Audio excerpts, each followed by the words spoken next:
The fifth book of Moses, called Deuteronomy. Chapter 1. These are the words which Moses spoke to all Israel on this side of the Jordan, in the wilderness, in the plain opposite Suph, between Paran, Tophel, Laban, Hazeroth, and Dizahab. It is 11 days' journey from Horeb by way of Mount Seir to Kadesh Barnea. Now it came to pass in the 40th year, in the 11th month, on the first day of the month, that Moses spoke to the children of Israel according to all that the Lord had given him as commandments to them, after he had killed Sihon king of the Amorites, who dwelt in Heshbon, and Og king of Bashan, who dwelt at Ashtaroth in Edrei. On this side of the Jordan in the land of Moab, Moses began to explain this law, saying, The Lord our God spoke to us in Horeb, saying, You have dwelt long enough at this mountain. Turn and take your journey, and go to the mountains of the Amorites, to all the neighboring places in the plain, in the mountains and in the lowland, in the south and on the sea coast, to the land of the Canaanites and to Lebanon, as far as the great river, the river Euphrates. See, I have set the land before you. Go in and possess the land which the Lord swore to your fathers, to Abraham, Isaac, and Jacob, to give to them and their descendants after them. And I spoke to you at that time, saying, I alone am not able to bear you. The Lord your God has multiplied you, and here you are today as the stars of heaven in multitude. May the Lord God of your fathers make you 1,000 times more numerous than you are, and bless you as he has promised you. How can I alone bear your problems and your burdens and your complaints? Choose wise, understanding, and knowledgeable men from among your tribes, and I will make them heads over you. And you answered me and said, The thing which you have told us to do is good. So I took the heads of your tribes, wise and knowledgeable men, and made them heads over you, leaders of thousands, leaders of hundreds, leaders of 50s, leaders of 10s, and officers for your tribes. Then I commanded your judges at that time, saying, Hear the cases between your brethren, and judge righteously between a man and his brother or the stranger who is with him. You shall not show partiality in judgment. You shall hear the small as well as the great. You shall not be afraid in any man's presence, for the judgment is God's. The case that is too hard for you, bring to me, and I will hear it. And I commanded you at that time all the things which you should do. So we departed from Horeb, and went through all that great and terrible wilderness which you saw on the way to the mountains of the Amorites, as the Lord our God had commanded us. Then we came to Kadesh Barnea, and I said to you, You have come to the mountains of the Amorites, which the Lord our God is giving us. Look, the Lord your God has set the land before you.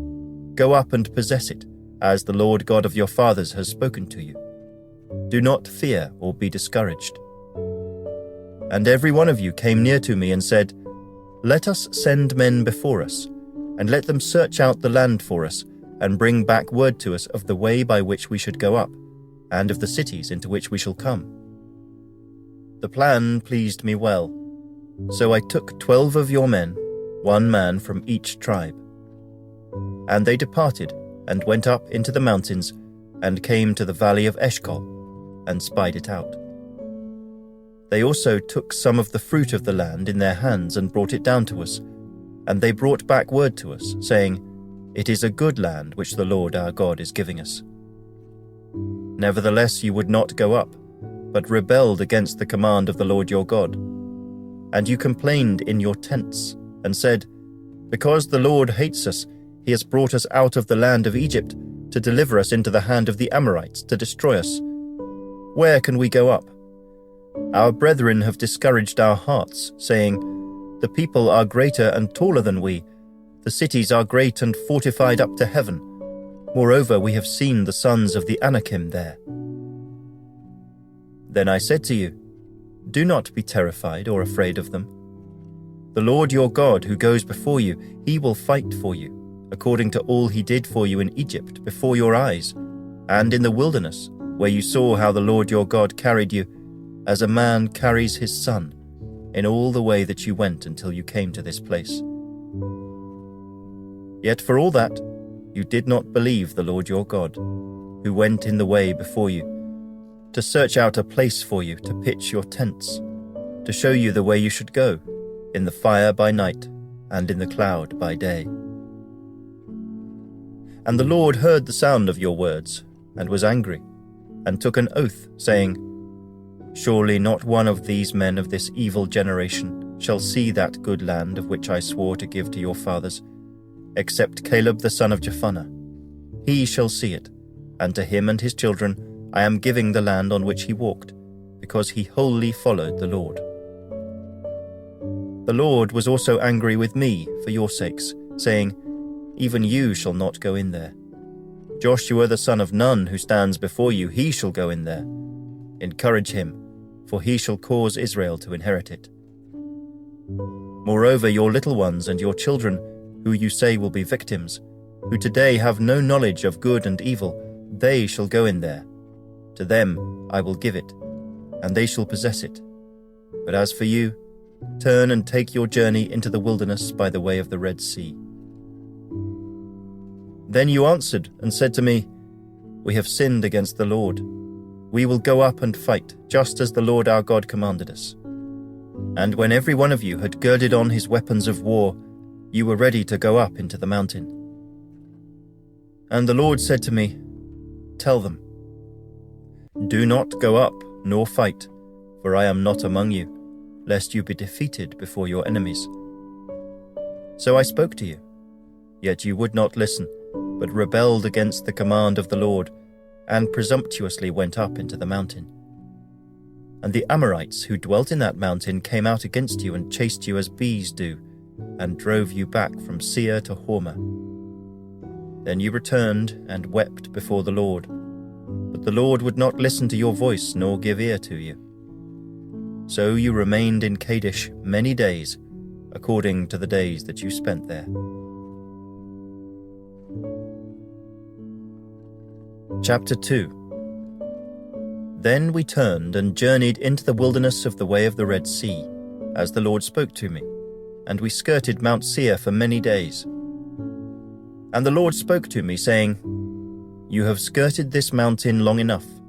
Turn northward, and command the people, saying, You are about to pass through the territory of your brethren, the descendants of Esau, who live in Seir, and they will be afraid of you.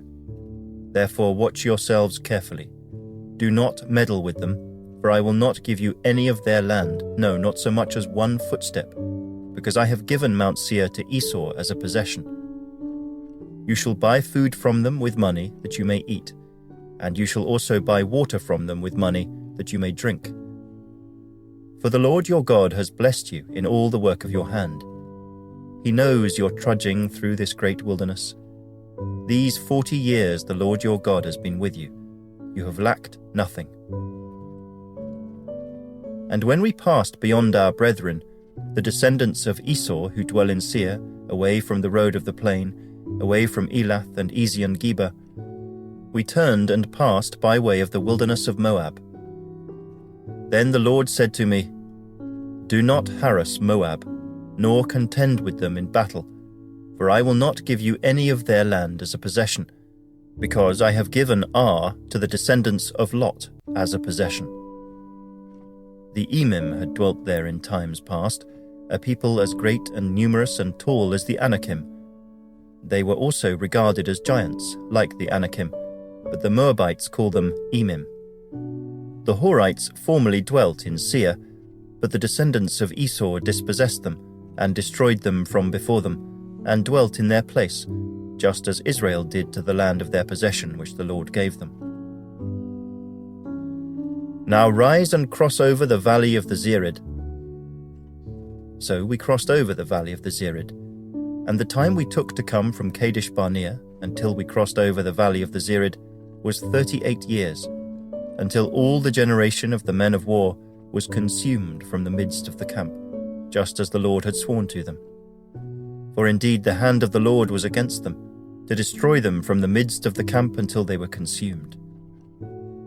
So it was, when all the men of war had finally perished from among the people, that the Lord spoke to me, saying, "This day you are to cross over at Ar, the boundary of Moab. And when you come near the people of Ammon, do not harass them or meddle with them, for I will not give you any of the land of the people of Ammon as a possession, because I have given it to the descendants of Lot as a possession." That was also regarded as a land of giants. Giants formerly dwelt there, but the Ammonites called them Zamzummim, a people as great and numerous and tall as the Anakim. But the Lord destroyed them before them, and they dispossessed them and dwelt in their place, just as he had done for the descendants of Esau who dwelt in Seir, when he destroyed the Horites from before them. They dispossessed them and dwelt in their place even to this day. And the Avim, who dwelt in villages as far as Gaza, the Caphtorim, who came from Caphtor, destroyed them and dwelt in their place. Rise, take your journey, and cross over the river Arnon. Look, I have given into your hand Sihon the Amorite, king of Heshbon, and his land. Begin to possess it, and engage him in battle. This day I will begin to put the dread and fear of you upon the nations under the whole heaven, who shall hear the report of you, and shall tremble and be in anguish because of you. And I sent messengers from the wilderness of Kedemoth to Sihon king of Heshbon, with words of peace, saying, "Let me pass through your land. I will keep strictly to the road, and I will turn neither to the right nor to the left. You shall sell me food for money, that I may eat, and give me water for money, that I may drink. Only let me pass through on foot, just as the descendants of Esau who dwell in Seir, and the Moabites who dwell in Ar did for me, until I cross the Jordan to the land which the Lord our God is giving us." But Sihon king of Heshbon would not let us pass through, for the Lord your God hardened his spirit and made his heart obstinate, that he might deliver him into your hand as it is this day. And the Lord said to me, "See, I have begun to give Sihon and his land over to you. Begin to possess it, that you may inherit his land." Then Sihon and all his people came out against us to fight at Jahaz, and the Lord our God delivered him over to us. So we defeated him, his sons and all his people.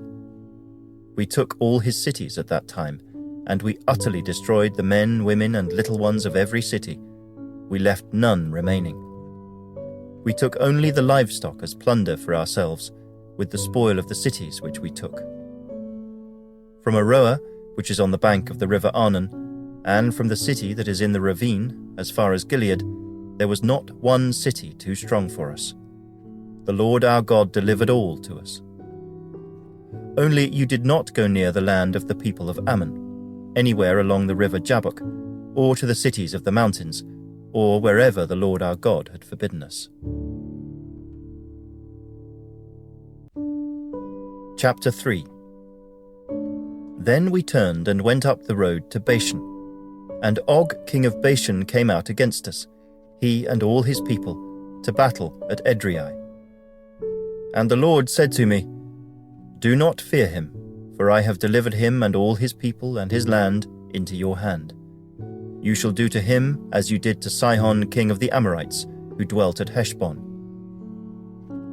So the Lord our God also delivered into our hands Og king of Bashan, with all his people, and we attacked him until he had no survivors remaining. And we took all his cities at that time. There was not a city which we did not take from them. 60 cities, all the region of Argob, the kingdom of Og in Bashan. All these cities were fortified with high walls, gates, and bars, besides a great many rural towns. And we utterly destroyed them, as we did to Sihon king of Heshbon, utterly destroying the men, women, and children of every city. But all the livestock and the spoil of the cities we took as booty for ourselves. And at that time we took the land from the hand of the 2 kings of the Amorites who were on this side of the Jordan, from the river Arnon to Mount Hermon. The Sidonians call Hermon Syrian, and the Amorites call it Sina. All the cities of the plain, all Gilead, and all Bashan, as far as Salcah and Edrei, cities of the kingdom of Og in Bashan. For only Og, king of Bashan, remained of the remnant of the giants. Indeed, his bedstead was an iron bedstead. Is it not in Rabbah of the people of Ammon? 9 cubits is its length, and 4 cubits its width, according to the standard cubit. And this land which we possessed at that time, from Aroer, which is by the river Arnon, and half the mountains of Gilead and its cities, I gave to the Reubenites and the Gadites. The rest of Gilead and all Bashan, the kingdom of Og, I gave to half the tribe of Manasseh. All the region of Argob, with all Bashan, was called the land of the giants. Jair, the son of Manasseh, took all the region of Argob as far as the border of the Geshurites and the Maacathites, and called Bashan after his own name, Havoth Jair, to this day. Also I gave Gilead to Machir, and to the Reubenites and the Gadites I gave from Gilead as far as the river Arnon, the middle of the river as the border, as far as the river Jabbok, the border of the people of Ammon. The plain also, with the Jordan as the border, from Kinnereth as far as the east side of the Sea of the Arabah, the Salt Sea, below the slopes of Pisgah. Then I commanded you at that time, saying, The Lord your God has given you this land to possess. All you men of valor shall cross over armed before your brethren, the children of Israel. But your wives, your little ones, and your livestock, I know that you have much livestock, shall stay in your cities which I have given you, until the Lord has given rest to your brethren as to you, and they also possess the land which the Lord your God is giving them, beyond the Jordan. Then each of you may return to his possession which I have given you. And I commanded Joshua at that time, saying, Your eyes have seen all that the Lord your God has done to these 2 kings. So will the Lord do to all the kingdoms through which you pass. You must not fear them, for the Lord your God himself fights for you. Then I pleaded with the Lord at that time, saying, O Lord God, you have begun to show your servant your greatness and your mighty hand. For what God is there in heaven or on earth who can do anything like your works and your mighty deeds? I pray, let me cross over and see the good land beyond the Jordan, those pleasant mountains, and Lebanon. But the Lord was angry with me on your account, and would not listen to me. So the Lord said to me, Enough of that. Speak no more to me of this matter. Go up to the top of Pisgah, and lift your eyes toward the west, the north, the south, and the east. Behold it with your eyes, for you shall not cross over this Jordan.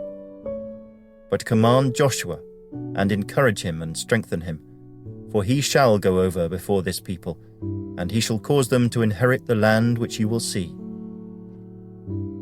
So we stayed in the valley, opposite Beth Peor. Chapter 4. Now, O Israel, listen to the statutes and the judgments which I teach you to observe, that you may live, and go in and possess the land which the Lord God of your fathers is giving you.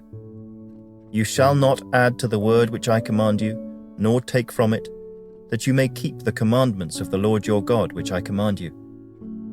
Your eyes have seen what the Lord did at Baal Peor. For the Lord your God has destroyed from among you all the men who followed Baal of Peor. But you who held fast to the Lord your God are alive today, every one of you. Surely I have taught you statutes and judgments, just as the Lord my God commanded me, that you should act according to them in the land which you go to possess. Therefore be careful to observe them, for this is your wisdom and your understanding in the sight of the peoples who will hear all these statutes, and say, Surely this great nation is a wise and understanding people.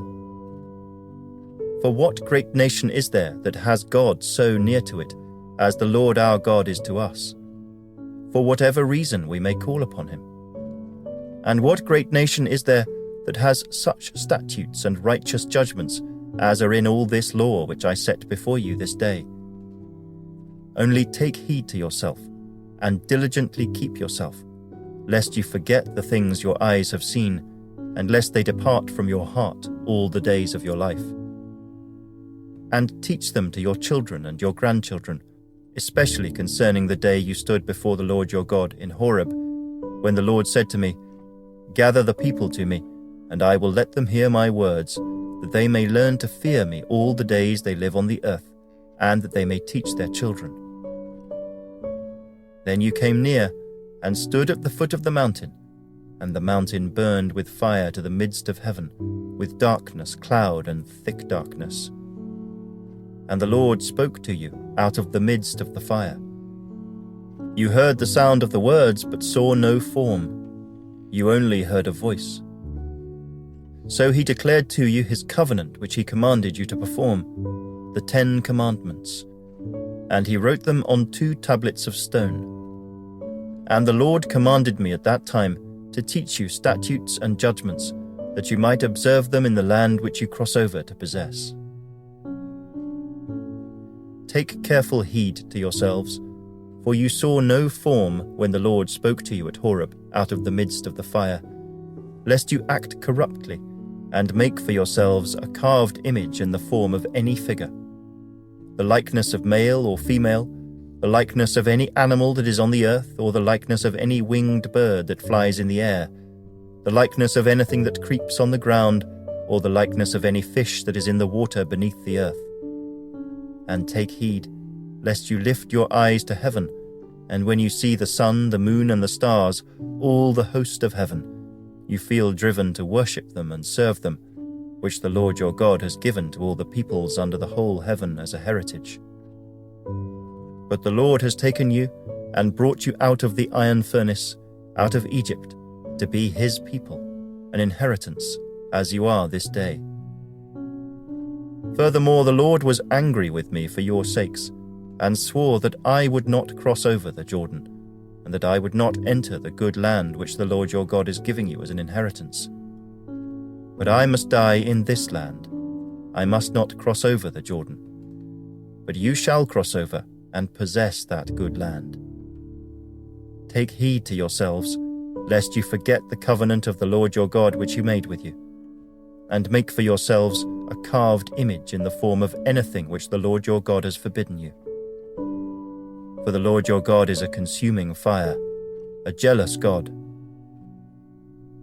When you beget children and grandchildren, and have grown old in the land, and act corruptly, and make a carved image in the form of anything, and do evil in the sight of the Lord your God to provoke him to anger, I call heaven and earth to witness against you this day, that you will soon utterly perish from the land which you cross over the Jordan to possess. You will not prolong your days in it, but will be utterly destroyed. And the Lord will scatter you among the peoples, and you will be left few in number among the nations where the Lord will drive you. And there you will serve gods, the work of men's hands, wood and stone, which neither see nor hear nor eat nor smell.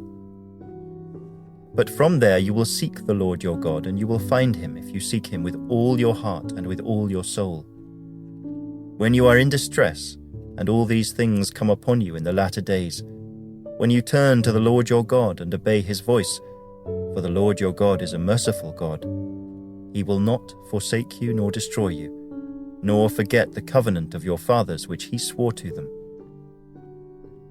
For ask now concerning the days that are past, which were before you, since the day that God created man on the earth, and ask from one end of heaven to the other, whether any great thing like this has happened, or anything like it has been heard. Did any people ever hear the voice of God speaking out of the midst of the fire, as you have heard, and live? Or did God ever try to go and take for himself a nation from the midst of another nation, by trials, by signs, by wonders, by war, by a mighty hand and an outstretched arm, and by great terrors, according to all that the Lord your God did for you in Egypt before your eyes? To you it was shown that you might know that the Lord himself is God. There is none other besides him. Out of heaven he let you hear his voice, that he might instruct you. On earth he showed you his great fire, and you heard his words out of the midst of the fire. And because he loved your fathers, therefore he chose their descendants after them, and he brought you out of Egypt with his presence, with his mighty power, driving out from before you nations greater and mightier than you, to bring you in, to give you their land as an inheritance, as it is this day. Therefore know this day, and consider it in your heart, that the Lord himself is God in heaven above and on the earth beneath. There is no other. You shall therefore keep his statutes and his commandments which I command you today, that it may go well with you, and with your children after you, and that you may prolong your days in the land which the Lord your God is giving you, for all time.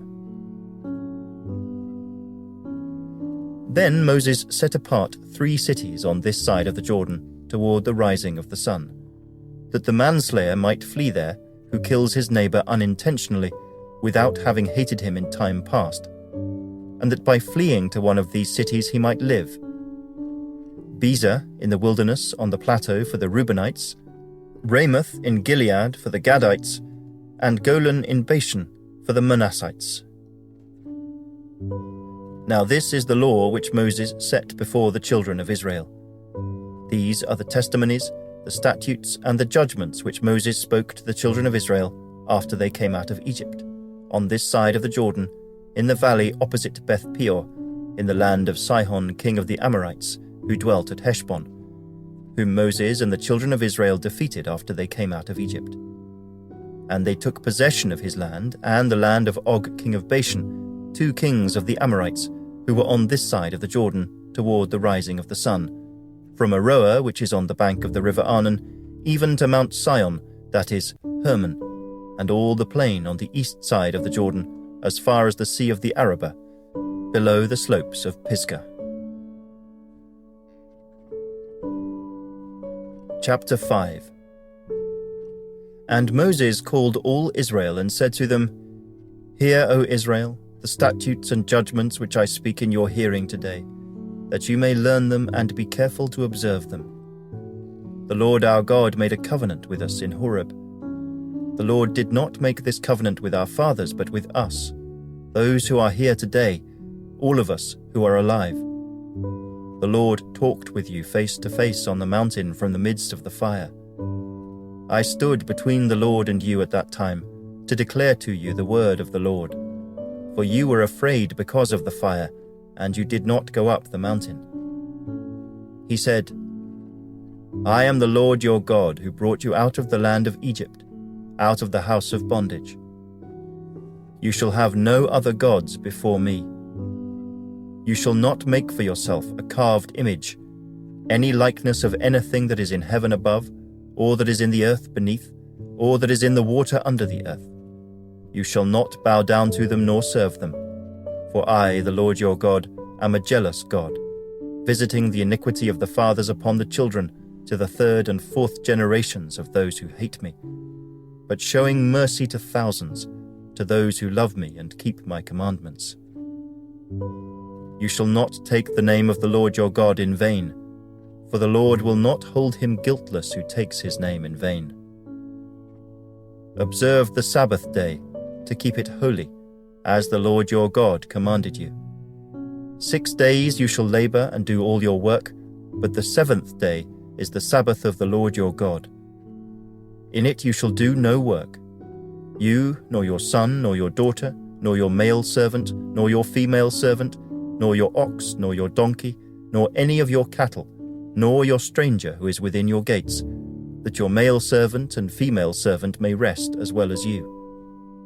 And remember that you were a slave in the land of Egypt, and the Lord your God brought you out from there by a mighty hand and by an outstretched arm. Therefore the Lord your God commanded you to keep the Sabbath day. Honor your father and your mother, as the Lord your God has commanded you, that your days may be long, and that it may be well with you in the land which the Lord your God is giving you. You shall not murder. You shall not commit adultery. You shall not steal. You shall not bear false witness against your neighbor. You shall not covet your neighbor's wife, and you shall not desire your neighbor's house, his field, his male servant, his female servant, his ox, his donkey, or anything that is your neighbor's. These words the Lord spoke to all your assembly in the mountain from the midst of the fire, the cloud, and the thick darkness, with a loud voice. And he added no more. And he wrote them on 2 tablets of stone and gave them to me. So it was when you heard the voice from the midst of the darkness, while the mountain was burning with fire, that you came near to me, all the heads of your tribes and your elders. And you said, Surely the Lord our God has shown us his glory and his greatness, and we have heard his voice from the midst of the fire. We have seen this day that God speaks with man, yet he still lives. Now therefore, why should we die? For this great fire will consume us. If we hear the voice of the Lord our God any more, then we shall die. For who is there of all flesh who has heard the voice of the living God speaking from the midst of the fire as we have, and lived? You go near and hear all that the Lord our God may say, and tell us all that the Lord our God says to you, and we will hear and do it. Then the Lord heard the voice of your words when you spoke to me, and the Lord said to me, I have heard the voice of the words of this people which they have spoken to you. They are right in all that they have spoken. Oh, that they had such a heart in them, that they would fear me and always keep all my commandments, that it might be well with them and with their children forever. Go and say to them, Return to your tents. But as for you, stand here by me, and I will speak to you all the commandments, the statutes, and the judgments which you shall teach them, that they may observe them in the land which I am giving them to possess. Therefore you shall be careful to do as the Lord your God has commanded you. You shall not turn aside to the right hand or to the left. You shall walk in all the ways which the Lord your God has commanded you, that you may live, and that it may be well with you, and that you may prolong your days in the land which you shall possess.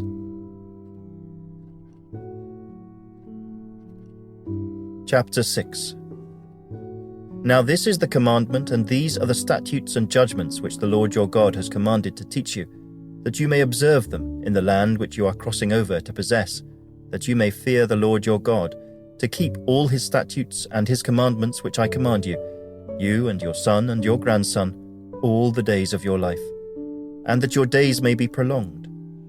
Therefore hear, O Israel, and be careful to observe it, that it may be well with you, and that you may multiply greatly as the Lord God of your fathers has promised you, a land flowing with milk and honey. Hear, O Israel, the Lord our God, the Lord is one. You shall love the Lord your God with all your heart, with all your soul, and with all your strength. And these words which I command you today shall be in your heart.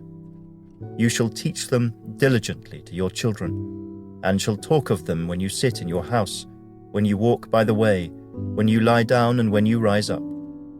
You shall bind them as a sign on your hand, and they shall be as frontlets between your eyes. You shall write them on the doorposts of your house and on your gates. So it shall be when the Lord your God brings you into the land of which he swore to your fathers, to Abraham, Isaac, and Jacob, to give you large and beautiful cities which you did not build, houses full of all good things which you did not fill, hewn out wells which you did not dig, vineyards and olive trees which you did not plant. When you have eaten and are full, then beware, lest you forget the Lord who brought you out of the land of Egypt, from the house of bondage. You shall fear the Lord your God and serve him, and shall take oaths in his name. You shall not go after other gods, the gods of the peoples who are all around you, for the Lord your God is a jealous God among you, lest the anger of the Lord your God be aroused against you and destroy you from the face of the earth. You shall not tempt the Lord your God as you tempted him in Massah. You shall diligently keep the commandments of the Lord your God, his testimonies, and his statutes which he has commanded you. And you shall do what is right and good in the sight of the Lord, that it may be well with you, and that you may go in and possess the good land of which the Lord swore to your fathers, to cast out all your enemies from before you, as the Lord has spoken. When your son asks you in time to come, saying, "What is the meaning of the testimonies, the statutes, and the judgments which the Lord our God has commanded you?" then you shall say to your son, "We were slaves of Pharaoh in Egypt, and the Lord brought us out of Egypt with a mighty hand. And the Lord showed signs and wonders before our eyes, great and severe, against Egypt, Pharaoh, and all his household. Then he brought us out from there, that he might bring us in, to give us the land of which he swore to our fathers. And the Lord commanded us to observe all these statutes, to fear the Lord our God, for our good always, that he might preserve us alive, as it is this day. Then it will be righteousness for us, if we are careful to observe all these commandments before the Lord our God, as he has commanded us."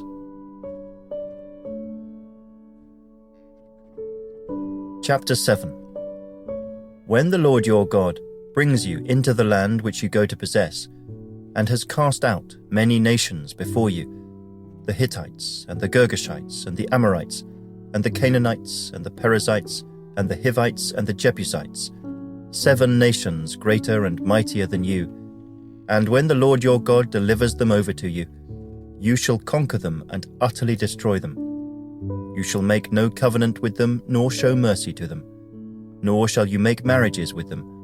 You shall not give your daughter to their son, nor take their daughter for your son.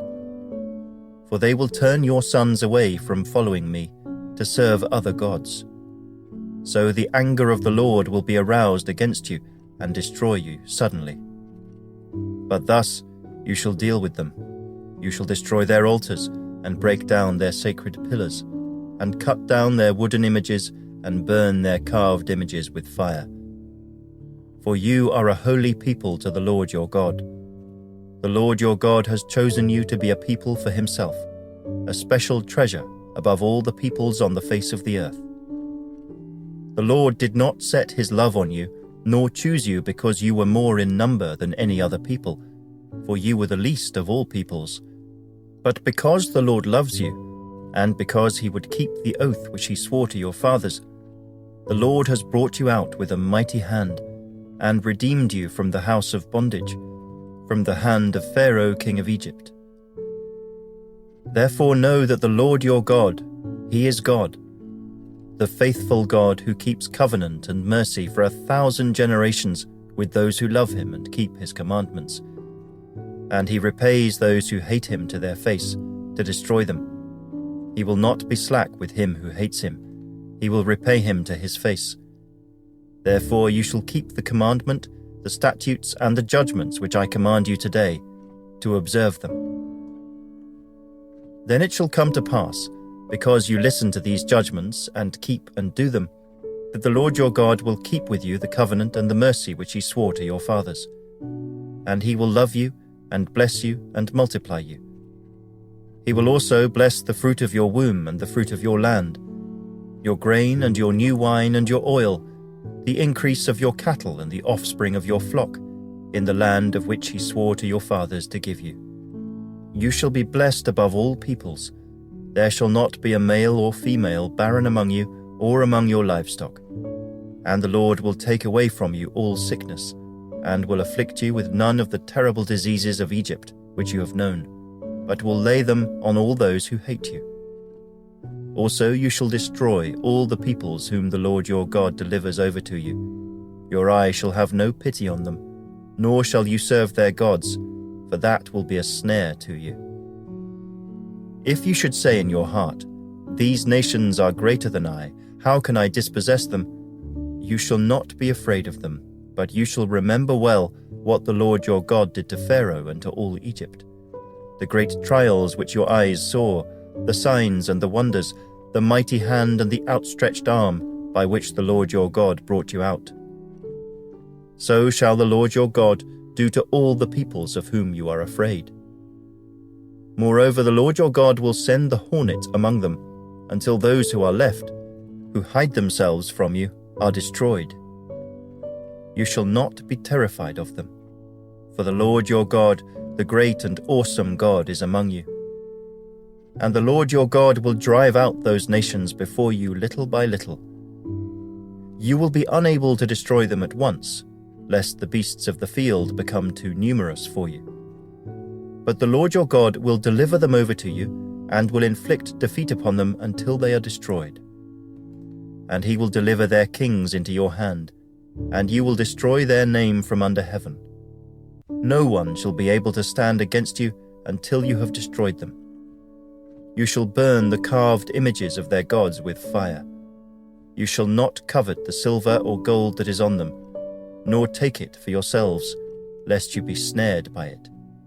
For it is an abomination to the Lord your God. Nor shall you bring an abomination into your house, lest you be doomed to destruction like it. You shall utterly detest it and utterly abhor it, for it is an accursed thing. Chapter 8. Every commandment which I command you today, you must be careful to observe, that you may live and multiply, and go in and possess the land of which the Lord swore to your fathers. And you shall remember that the Lord your God led you all the way these 40 years in the wilderness, to humble you and test you, to know what was in your heart, whether you would keep his commandments or not. So he humbled you, allowed you to hunger, and fed you with manna which you did not know, nor did your fathers know, that he might make you know that man shall not live by bread alone, but man lives by every word that proceeds from the mouth of the Lord. Your garments did not wear out on you, nor did your foot swell these 40 years. You should know in your heart that as a man chastens his son, so the Lord your God chastens you. Therefore you shall keep the commandments of the Lord your God, to walk in his ways and to fear him. For the Lord your God is bringing you into a good land, a land of brooks of water, of fountains and springs that flow out of valleys and hills, a land of wheat and barley, of vines and fig trees and pomegranates, a land of olive oil and honey, a land in which you will eat bread without scarcity, in which you will lack nothing, a land whose stones are iron, and out of whose hills you can dig copper. When you have eaten and are full, then you shall bless the Lord your God for the good land which he has given you. Beware that you do not forget the Lord your God by not keeping his commandments, his judgments, and his statutes which I command you today, lest, when you have eaten and are full, and have built beautiful houses and dwell in them, and when your herds and your flocks multiply, and your silver and your gold are multiplied, and all that you have is multiplied, when your heart is lifted up, and you forget the Lord your God, who brought you out of the land of Egypt, from the house of bondage, who led you through that great and terrible wilderness, in which were fiery serpents and scorpions, and thirsty land where there was no water, who brought water for you out of the flinty rock, who fed you in the wilderness with manna, which your fathers did not know, that he might humble you and that he might test you, to do you good in the end. Then you say in your heart, my power and the might of my hand have gained me this wealth. And you shall remember the Lord your God, for it is he who gives you power to get wealth, that he may establish his covenant which he swore to your fathers, as it is this day. Then it shall be, if you by any means forget the Lord your God, and follow other gods, and serve them and worship them, I testify against you this day that you shall surely perish. As the nations which the Lord destroys before you, so you shall perish, because you would not be obedient to the voice of the Lord your God. Chapter 9. Hear, O Israel, you are to cross over the Jordan today, and go in to dispossess nations greater and mightier than yourself, cities great and fortified up to heaven, a people great and tall, the descendants of the Anakim, whom you know, and of whom you heard it said, Who can stand before the descendants of Anak? Therefore understand today that the Lord your God is he who goes over before you as a consuming fire. He will destroy them and bring them down before you, so you shall drive them out and destroy them quickly, as the Lord has said to you. Do not think in your heart, after the Lord your God has cast them out before you, saying, Because of my righteousness the Lord has brought me in to possess this land. But it is because of the wickedness of these nations that the Lord is driving them out from before you. It is not because of your righteousness or the uprightness of your heart that you go in to possess their land, but because of the wickedness of these nations that the Lord your God drives them out from before you, and that he may fulfill the word which the Lord swore to your fathers, to Abraham, Isaac, and Jacob. Therefore understand that the Lord your God is not giving you this good land to possess because of your righteousness, for you are a stiff-necked people. Remember, do not forget how you provoked the Lord your God to wrath in the wilderness. From the day that you departed from the land of Egypt until you came to this place, you have been rebellious against the Lord. Also in Horeb you provoked the Lord to wrath, so that the Lord was angry enough with you to have destroyed you. When I went up into the mountain to receive the tablets of stone, the tablets of the covenant which the Lord made with you, then I stayed on the mountain 40 days and 40 nights. I neither ate bread nor drank water.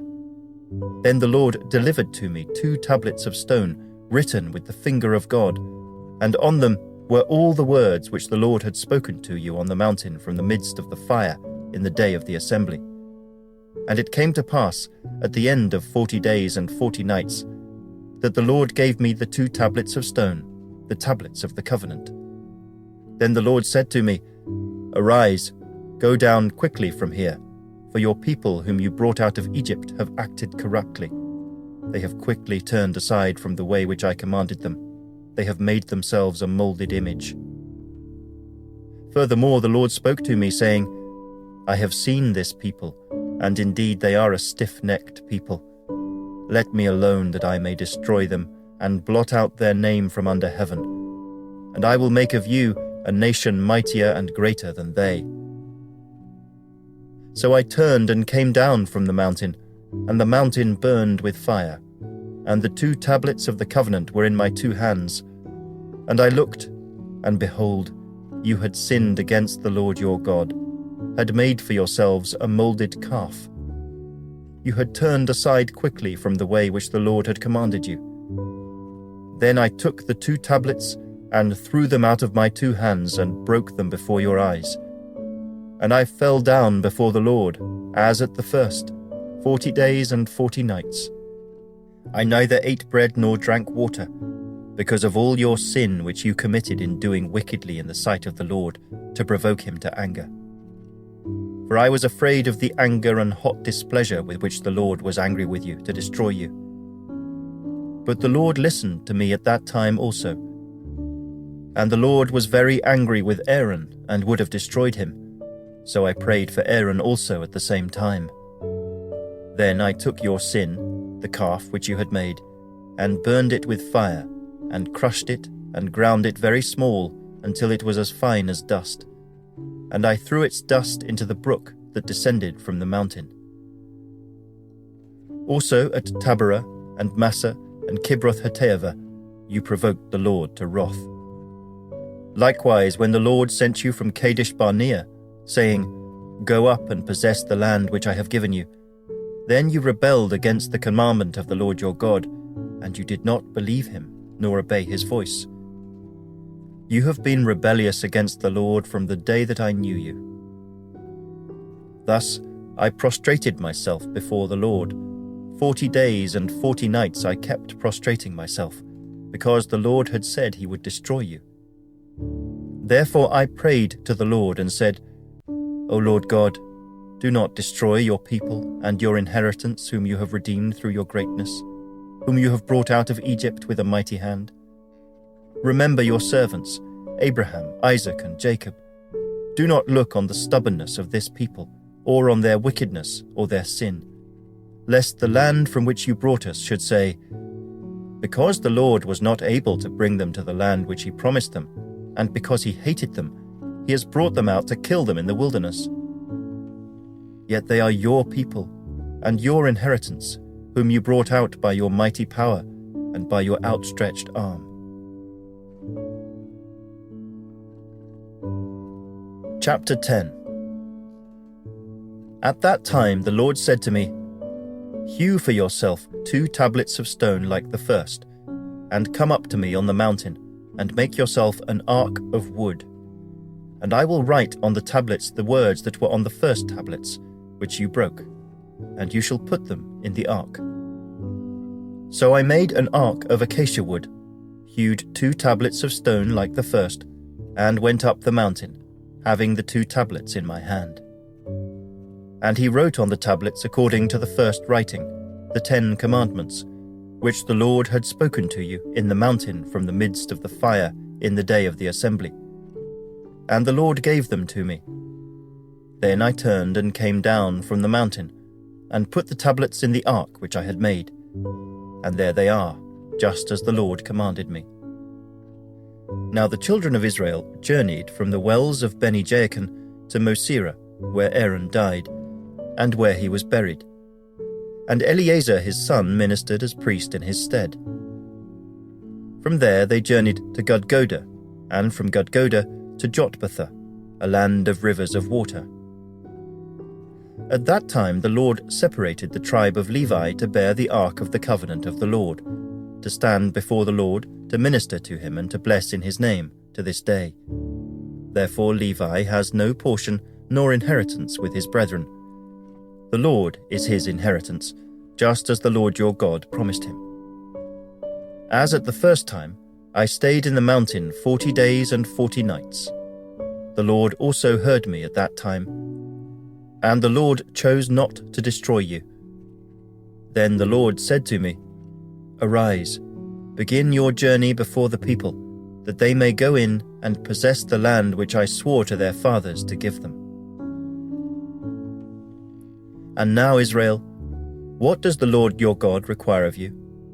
But to fear the Lord your God, to walk in all his ways, and to love him, to serve the Lord your God with all your heart and with all your soul, and to keep the commandments of the Lord and his statutes which I command you today, for your good. Indeed, heaven and the highest heavens belong to the Lord your God, also the earth with all that is in it. The Lord delighted only in your fathers to love them, and he chose their descendants after them, you above all peoples, as it is this day. Therefore, circumcise the foreskin of your heart, and be stiff-necked no longer. For the Lord your God is God of gods and Lord of lords, the great God, mighty and awesome, who shows no partiality nor takes a bribe. He administers justice for the fatherless and the widow, and loves the stranger, giving him food and clothing. Therefore love the stranger, for you were strangers in the land of Egypt. You shall fear the Lord your God. You shall serve him, and to him you shall hold fast, and take oaths in his name. He is your praise, and he is your God, who has done for you these great and awesome things which your eyes have seen. Your fathers went down to Egypt with 70 persons, and now the Lord your God has made you as the stars of heaven in multitude. Chapter 11. Therefore you shall love the Lord your God, and keep his charge, his statutes, his judgments, and his commandments always.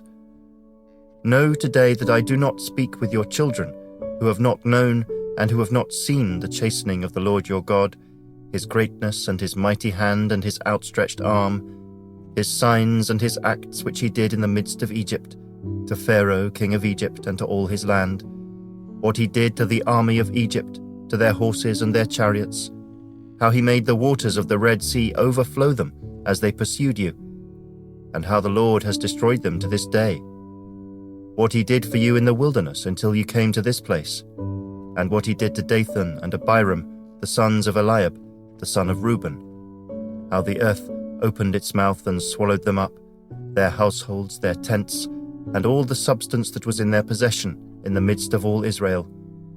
But your eyes have seen every great act of the Lord which he did.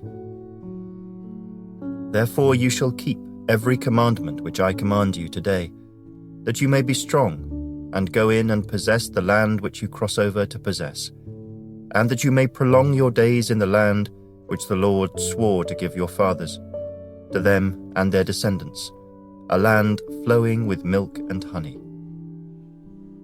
For the land which you go to possess is not like the land of Egypt from which you have come, where you sowed your seed and watered it by foot as a vegetable garden.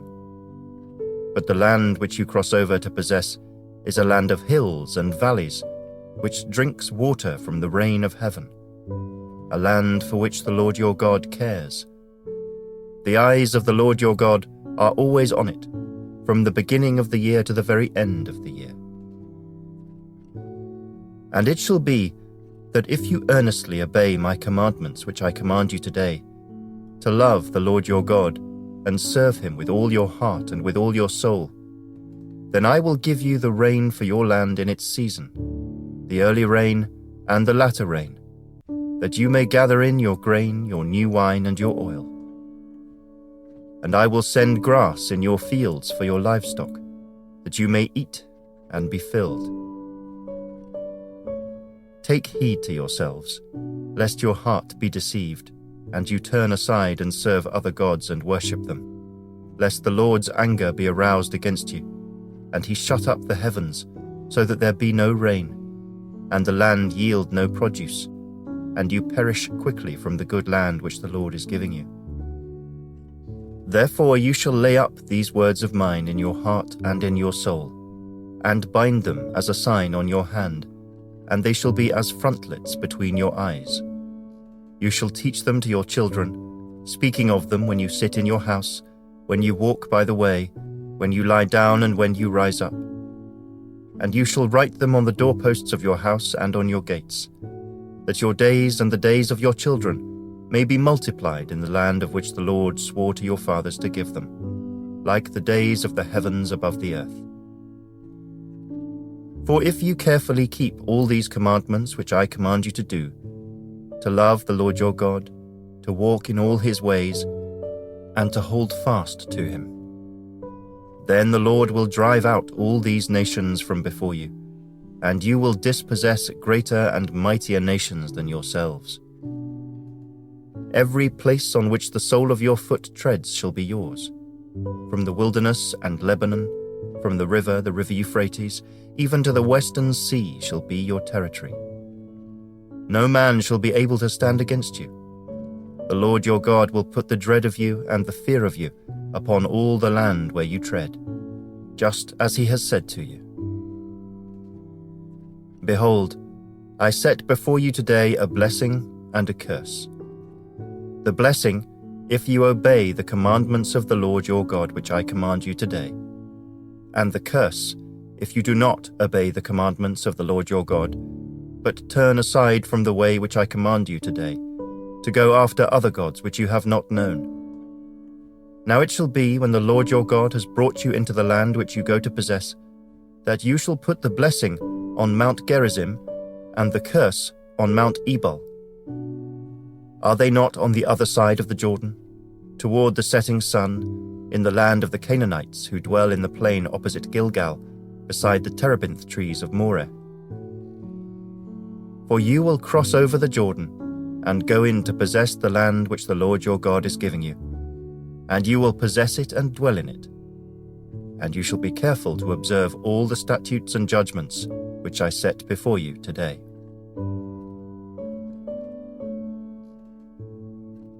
Chapter 12.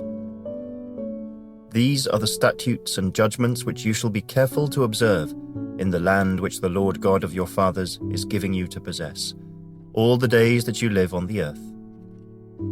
You shall utterly destroy all the places where the nations which you shall dispossess served their gods, on the high mountains and on the hills and under every green tree. And you shall destroy their altars, break their sacred pillars, and burn their wooden images with fire. You shall cut down the carved images of their gods and destroy their names from that place. You shall not worship the Lord your God with such things. But you shall seek the place where the Lord your God chooses, out of all your tribes, to put his name for his dwelling place, and there you shall go. There you shall take your burnt offerings, your sacrifices, your tithes, the heave offerings of your hand, your vowed offerings, your freewill offerings, and the firstborn of your herds and flocks. And there you shall eat before the Lord your God, and you shall rejoice in all to which you have put your hand, you and your households, in which the Lord your God has blessed you.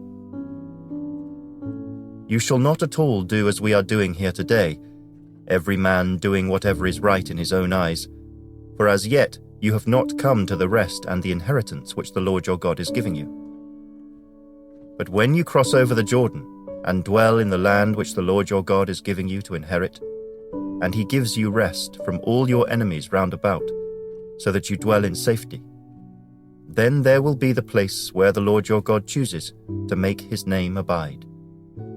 There you shall bring all that I command you, your burnt offerings, your sacrifices, your tithes, the heave offerings of your hand, and all your choice offerings which you vow to the Lord.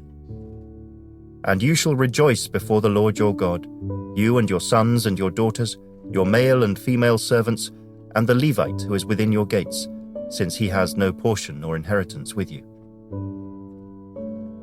Take heed to yourself that you do not offer your burnt offerings in every place that you see, but in the place which the Lord chooses, in one of your tribes. There you shall offer your burnt offerings, and there you shall do all that I command you. However, you may slaughter and eat meat within all your gates, whatever your heart desires, according to the blessing of the Lord your God which he has given you. The unclean and the clean may eat of it, of the gazelle and the deer alike. Only you shall not eat the blood. You shall pour it on the earth like water. You may not eat within your gates the tithe of your grain or your new wine or your oil, of the firstborn of your herd or your flock, of any of your offerings which you vow, of your free will offerings, or of the heave offering of your hand. But you must eat them before the Lord your God in the place which the Lord your God chooses, you and your son and your daughter, your male servant and your female servant, and the Levite who is within your gates. And you shall rejoice before the Lord your God in all to which you put your hands. Take heed to yourself that you do not forsake the Levite as long as you live in your land. When the Lord your God enlarges your border, as he has promised you, and you say, "Let me eat meat," because you long to eat meat, you may eat as much meat as your heart desires. If the place where the Lord your God chooses to put his name is too far from you, then you may slaughter from your herd and from your flock which the Lord has given you, just as I have commanded you, and you may eat within your gates as much as your heart desires. Just as the gazelle and the deer are eaten, so you may eat them. The unclean and the clean alike may eat them. Only be sure that you do not eat the blood, for the blood is the life. You may not eat the life with the meat. You shall not eat it. You shall pour it on the earth like water. You shall not eat it, that it may go well with you and your children after you, when you do what is right in the sight of the Lord. Only the holy things which you have, and your vowed offerings, you shall take and go to the place which the Lord chooses. And you shall offer your burnt offerings, the meat and the blood, on the altar of the Lord your God. And the blood of your sacrifices shall be poured out on the altar of the Lord your God, and you shall eat the meat. Observe and obey all these words which I command you, that it may go well with you and your children after you forever, when you do what is good and right in the sight of the Lord your God. When the Lord your God cuts off from before you the nations which you go to dispossess, and you displace them and dwell in their land, take heed to yourself that you are not ensnared to follow them after they are destroyed from before you, and that you do not inquire after their gods, saying, "How did these nations serve their gods? I also will do likewise. You shall not worship the Lord your God in that way. For every abomination to the Lord which he hates they have done to their gods. For they burn even their sons and daughters in the fire to their gods. Whatever I command you, be careful to observe it. You shall not add to it, nor take away from it. Chapter 13.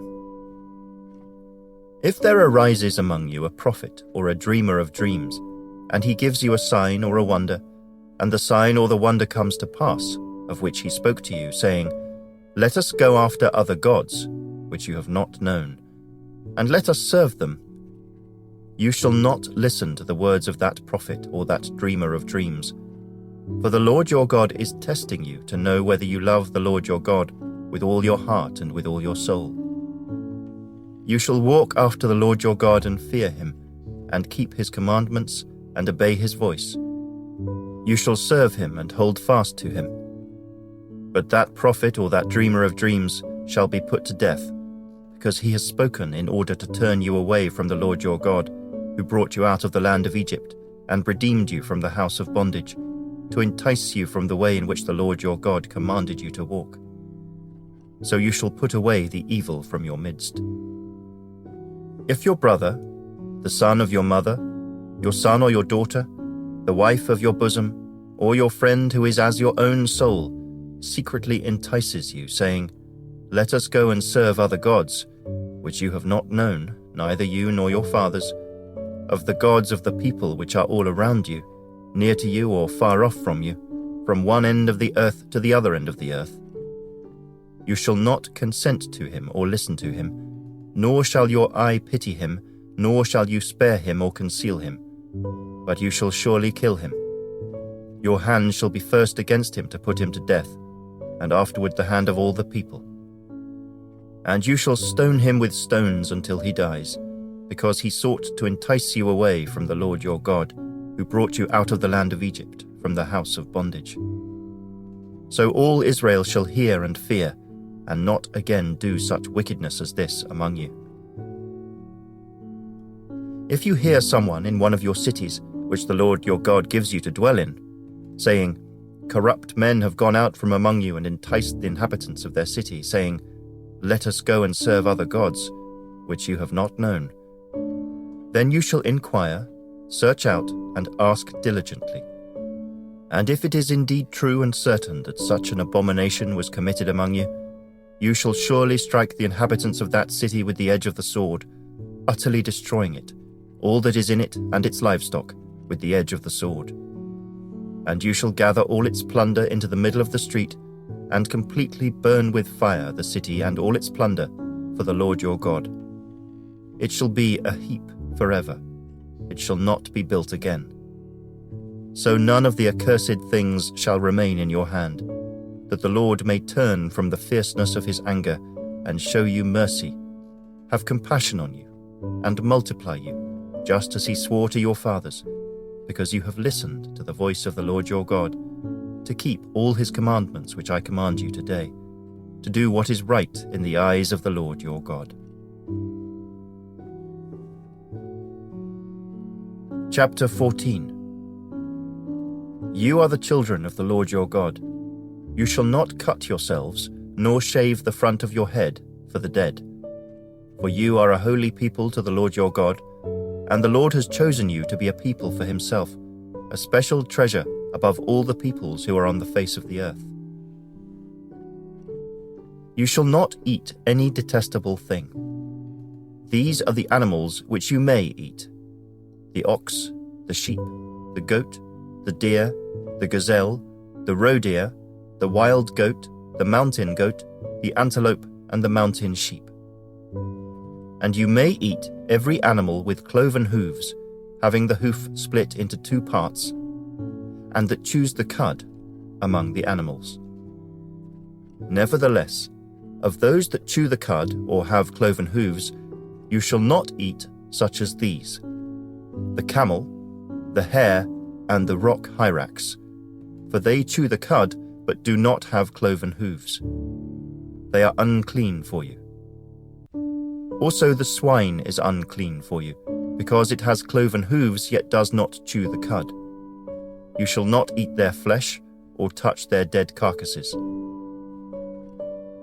These you may eat of all that are in the waters. You may eat all that have fins and scales, and whatever does not have fins and scales you shall not eat. It is unclean for you.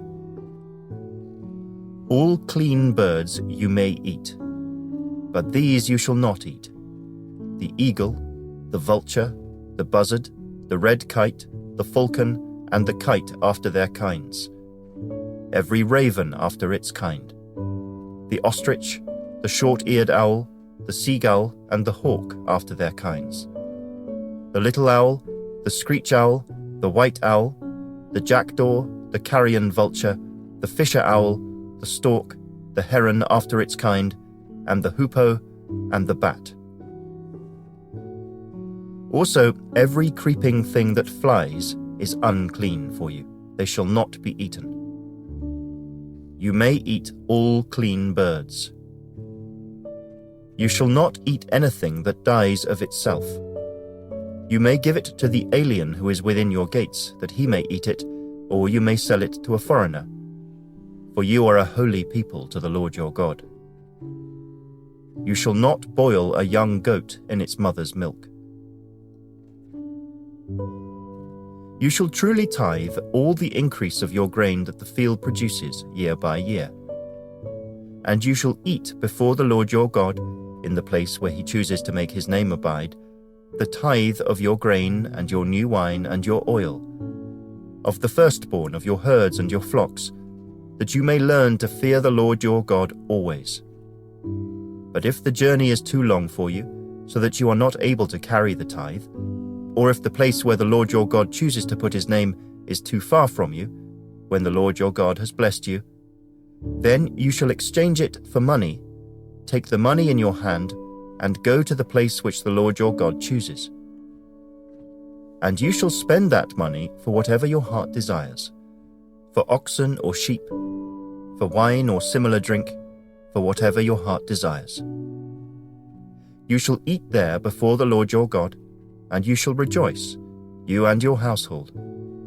You shall not forsake the Levite who is within your gates, for he has no part nor inheritance with you. At the end of every 3rd year, you shall bring out the tithe of your produce of that year, and store it up within your gates.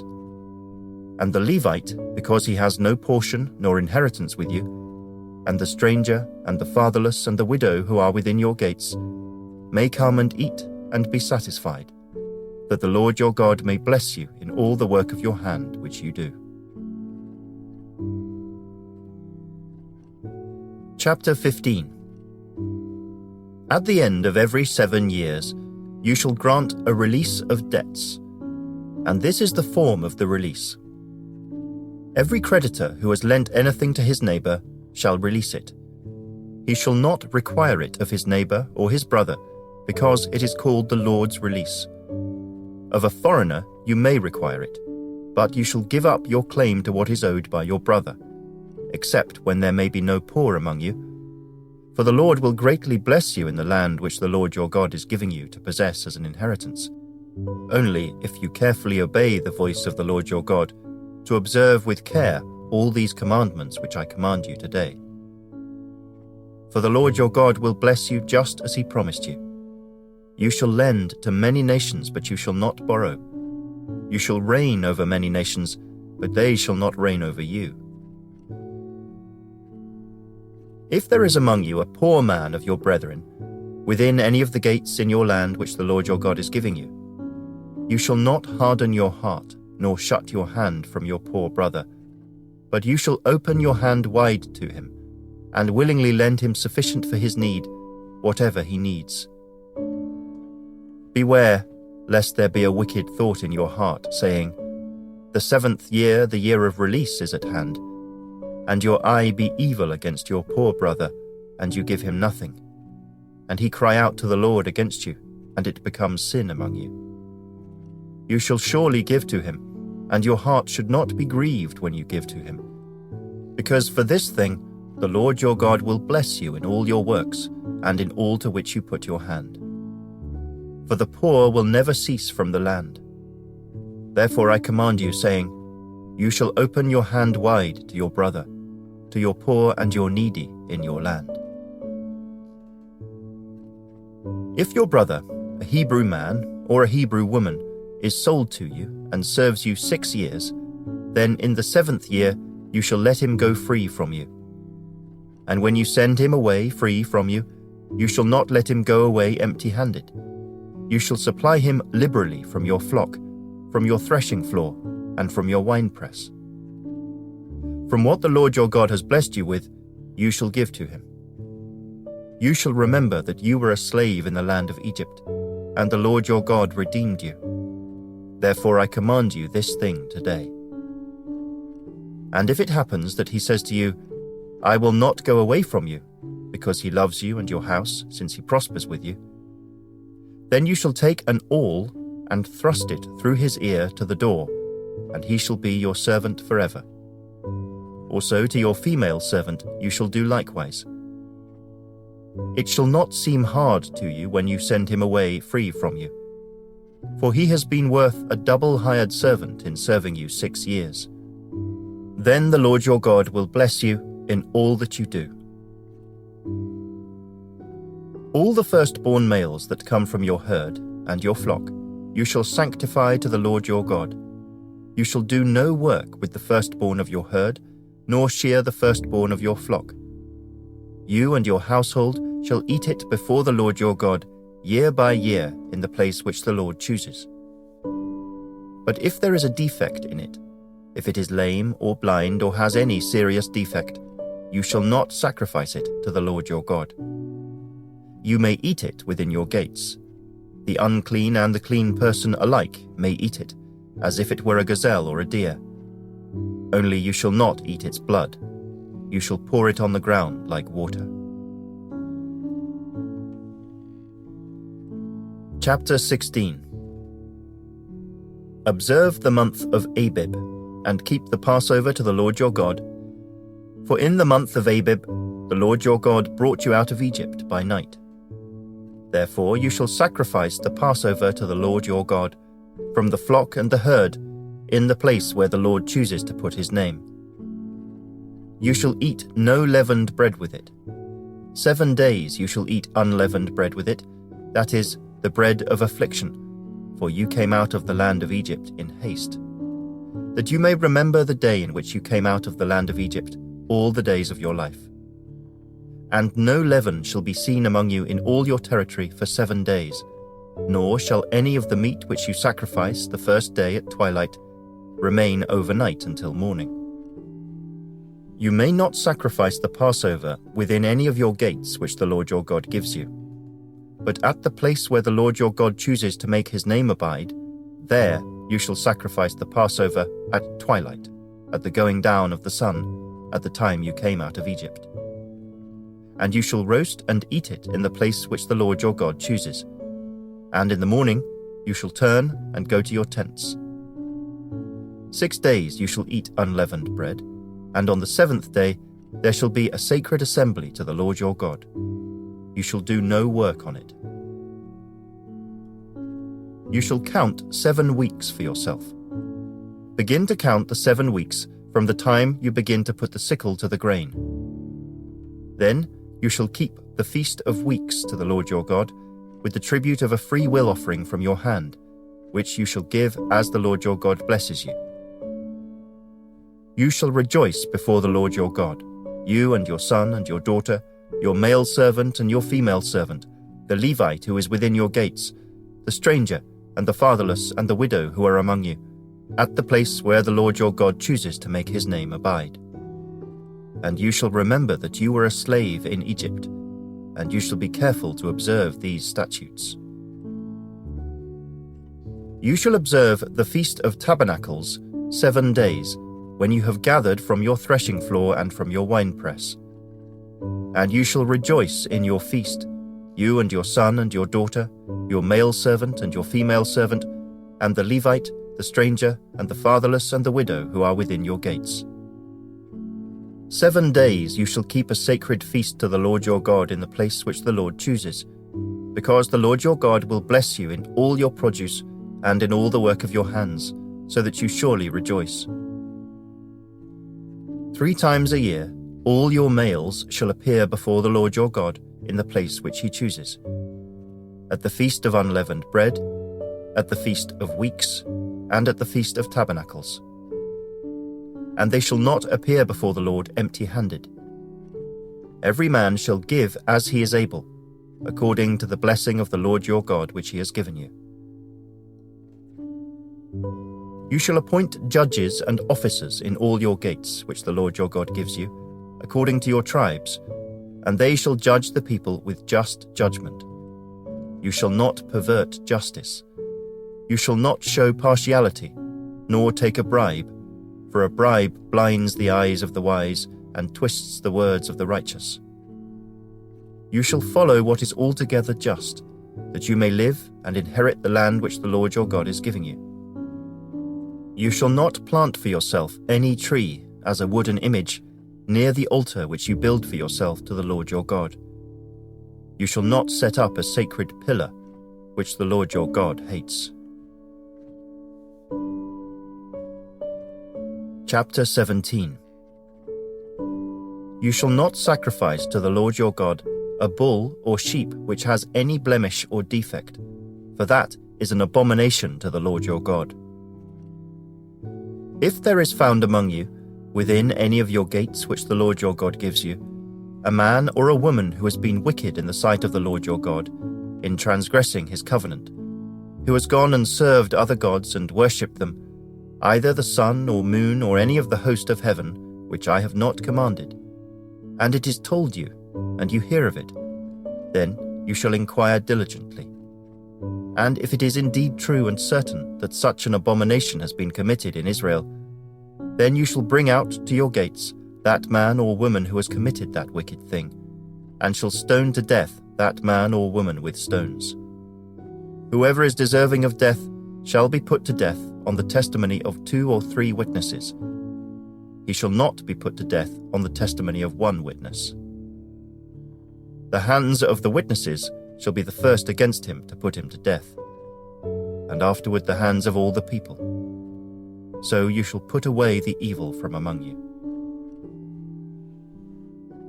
If a matter arises which is too hard for you to judge, between degrees of guilt for bloodshed, between one judgment or another, or between one punishment or another, matters of controversy within your gates, then you shall arise and go up to the place which the Lord your God chooses. And you shall come to the priests, the Levites, and to the judge there in those days, and inquire of them. They shall pronounce upon you the sentence of judgment.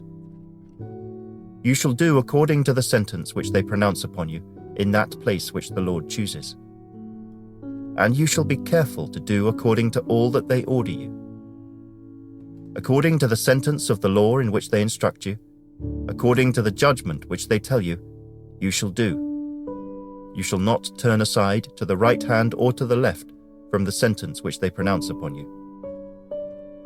Now the man who acts presumptuously and will not heed the priest who stands to minister there before the Lord your God, or the judge, that man shall die. So you shall put away the evil from Israel. And all the people shall hear and fear, and no longer act presumptuously. When you come to the land which the Lord your God is giving you, and possess it and dwell in it, and say, I will set a king over me like all the nations that are around me, you shall surely set a king over you whom the Lord your God chooses. One from among your brethren you shall set as king over you. You may not set a foreigner over you who is not your brother. But he shall not multiply horses for himself, nor cause the people to return to Egypt to multiply horses. For the Lord has said to you, you shall not return that way again. Neither shall he multiply wives for himself, lest his heart turn away.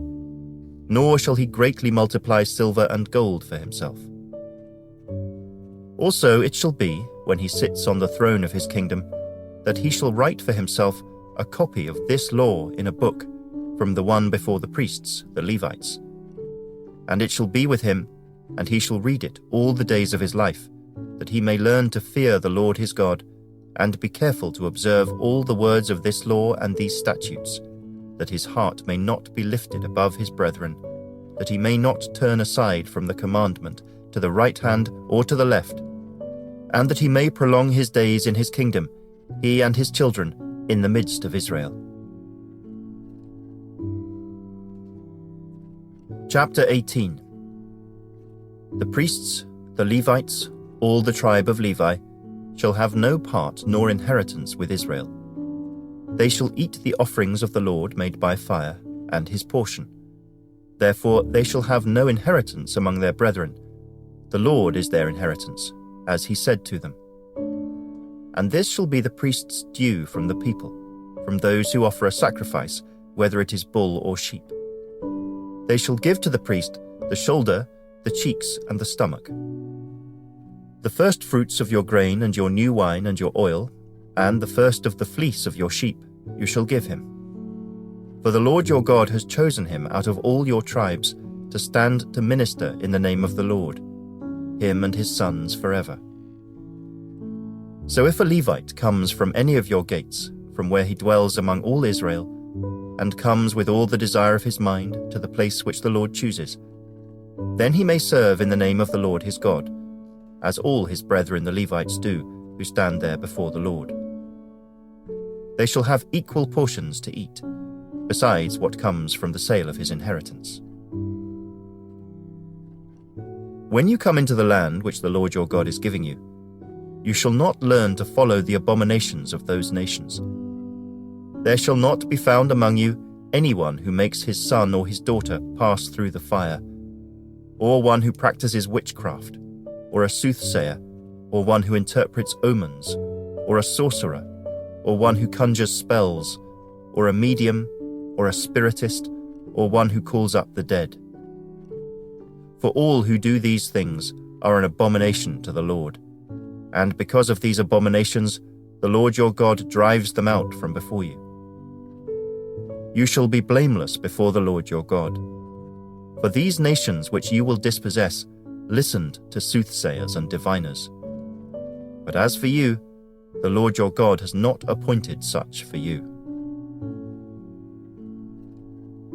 The Lord your God will raise up for you a prophet like me from your midst, from your brethren. Him you shall hear, according to all you desired of the Lord your God in Horeb in the day of the assembly, saying, Let me not hear again the voice of the Lord my God, nor let me see this great fire any more, lest I die. And the Lord said to me, What they have spoken is good. I will raise up for them a prophet like you from among their brethren, and will put my words in his mouth, and he shall speak to them all that I command him. And it shall be that whoever will not hear my words, which he speaks in my name, I will require it of him. But the prophet who presumes to speak a word in my name, which I have not commanded him to speak, or who speaks in the name of other gods, that prophet shall die. And if you say in your heart, How shall we know the word which the Lord has not spoken? When a prophet speaks in the name of the Lord, if the thing does not happen or come to pass, that is the thing which the Lord has not spoken. The prophet has spoken it presumptuously. You shall not be afraid of him. Chapter 19. When the Lord your God has cut off the nations whose land the Lord your God is giving you, and you dispossess them and dwell in their cities and in their houses, you shall separate 3 cities for yourself in the midst of your land which the Lord your God is giving you to possess. You shall prepare roads for yourself, and divide into 3 parts the territory of your land, which the Lord your God is giving you to inherit, that any manslayer may flee there. And this is the case of the manslayer who flees there, that he may live. Whoever kills his neighbor unintentionally, not having hated him in time past, as when a man goes to the woods with his neighbor to cut timber, and his hand swings a stroke with the axe to cut down the tree, and the head slips from the handle and strikes his neighbor so that he dies, he shall flee to one of these cities and live. lest the avenger of blood, while his anger is hot, pursue the manslayer and overtake him, because the way is long, and kill him, though he was not deserving of death, since he had not hated the victim in time past. Therefore I command you, saying, you shall separate 3 cities for yourself. Now if the Lord your God enlarges your territory, as he swore to your fathers, and gives you the land which he promised to give to your fathers, and if you keep all these commandments and do them, which I command you today, to love the Lord your God and to walk always in his ways, then you shall add 3 more cities for yourself besides these 3, lest innocent blood be shed in the midst of your land, which the Lord your God is giving you as an inheritance, and thus guilt of bloodshed be upon you. But if anyone hates his neighbor, lies in wait for him, rises against him and strikes him mortally so that he dies, and he flees to one of these cities, then the elders of his city shall send and bring him from there, and deliver him over to the hand of the avenger of blood, that he may die. Your eye shall not pity him, but you shall put away the guilt of innocent blood from Israel, that it may go well with you. You shall not remove your neighbor's landmark, which the men of old have set, in your inheritance, which you will inherit in the land that the Lord your God is giving you to possess. One witness shall not rise against a man concerning any iniquity or sin that he commits. By the mouth of 2 or 3 witnesses the matter shall be established. If a false witness rises against any man to testify against him of wrongdoing, then both men in the controversy shall stand before the Lord, before the priests and the judges who serve in those days. And the judges shall make careful inquiry, and indeed if the witness is a false witness who has testified falsely against his brother, then you shall do to him as he thought to have done to his brother. So you shall put away the evil from among you.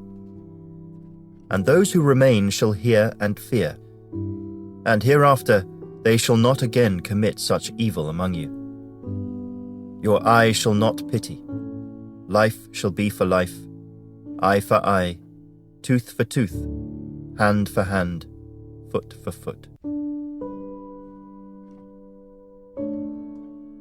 Chapter 20. When you go out to battle against your enemies, and see horses and chariots and people more numerous than you, do not be afraid of them. For the Lord your God is with you, who brought you up from the land of Egypt. So it shall be, when you are on the verge of battle, that the priest shall approach and speak to the people. And he shall say to them, Hear, O Israel, today you are on the verge of battle with your enemies. Do not let your heart faint. Do not be afraid, and do not tremble or be terrified because of them. For the Lord your God is he who goes with you, to fight for you against your enemies, to save you.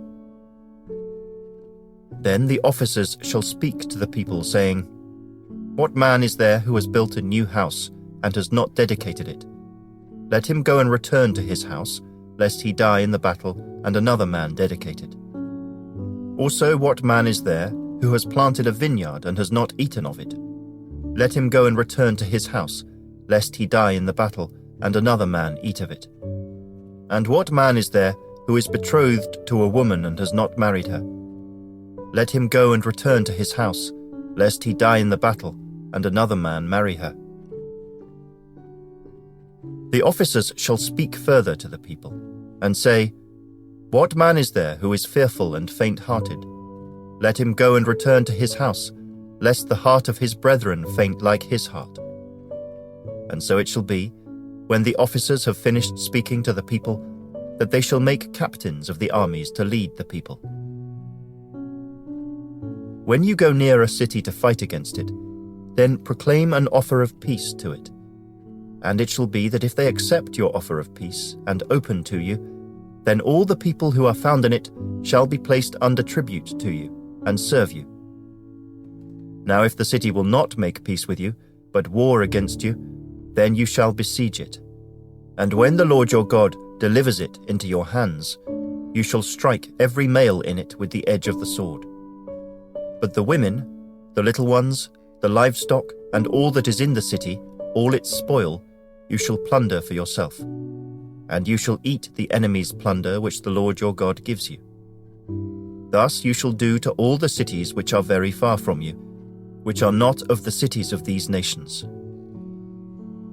But of the cities of these peoples, which the Lord your God gives you as an inheritance, you shall let nothing that breathes remain alive, but you shall utterly destroy them. The Hittite, and the Amorite, and the Canaanite, and the Perizzite, and the Hivite, and the Jebusite, just as the Lord your God has commanded you, lest they teach you to do according to all their abominations which they have done for their gods, and you sin against the Lord your God. When you besiege a city for a long time, while making war against it to take it, you shall not destroy its trees by wielding an axe against them. If you can eat of them, do not cut them down to use in the siege, for the tree of the field is man's food. Only the trees which you know are not trees for food you may destroy and cut down, to build siege works against the city that makes war with you, until it is subdued. Chapter 21. If anyone is found slain, lying in the field in the land which the Lord your God is giving you to possess, and it is not known who killed him, then your elders and your judges shall go out and measure the distance from the slain man to the surrounding cities. And it shall be that the elders of the city nearest to the slain man will take a heifer which has not been worked and which has not pulled with a yoke. The elders of that city shall bring the heifer down to a valley with flowing water, which is neither ploughed nor sown, and they shall break the heifer's neck there in the valley. Then the priests, the sons of Levi, shall come near, for the Lord your God has chosen them to minister to him and to bless in the name of the Lord. By their word, every controversy and every assault shall be settled. And all the elders of that city nearest to the slain man shall wash their hands over the heifer whose neck was broken in the valley. Then they shall answer and say, Our hands have not shed this blood, nor have our eyes seen it. Provide atonement, O Lord, for your people Israel, whom you have redeemed, and do not lay innocent blood to the charge of your people Israel. And atonement shall be provided on their behalf for the blood. So you shall put away the guilt of innocent blood from among you, when you do what is right in the sight of the Lord.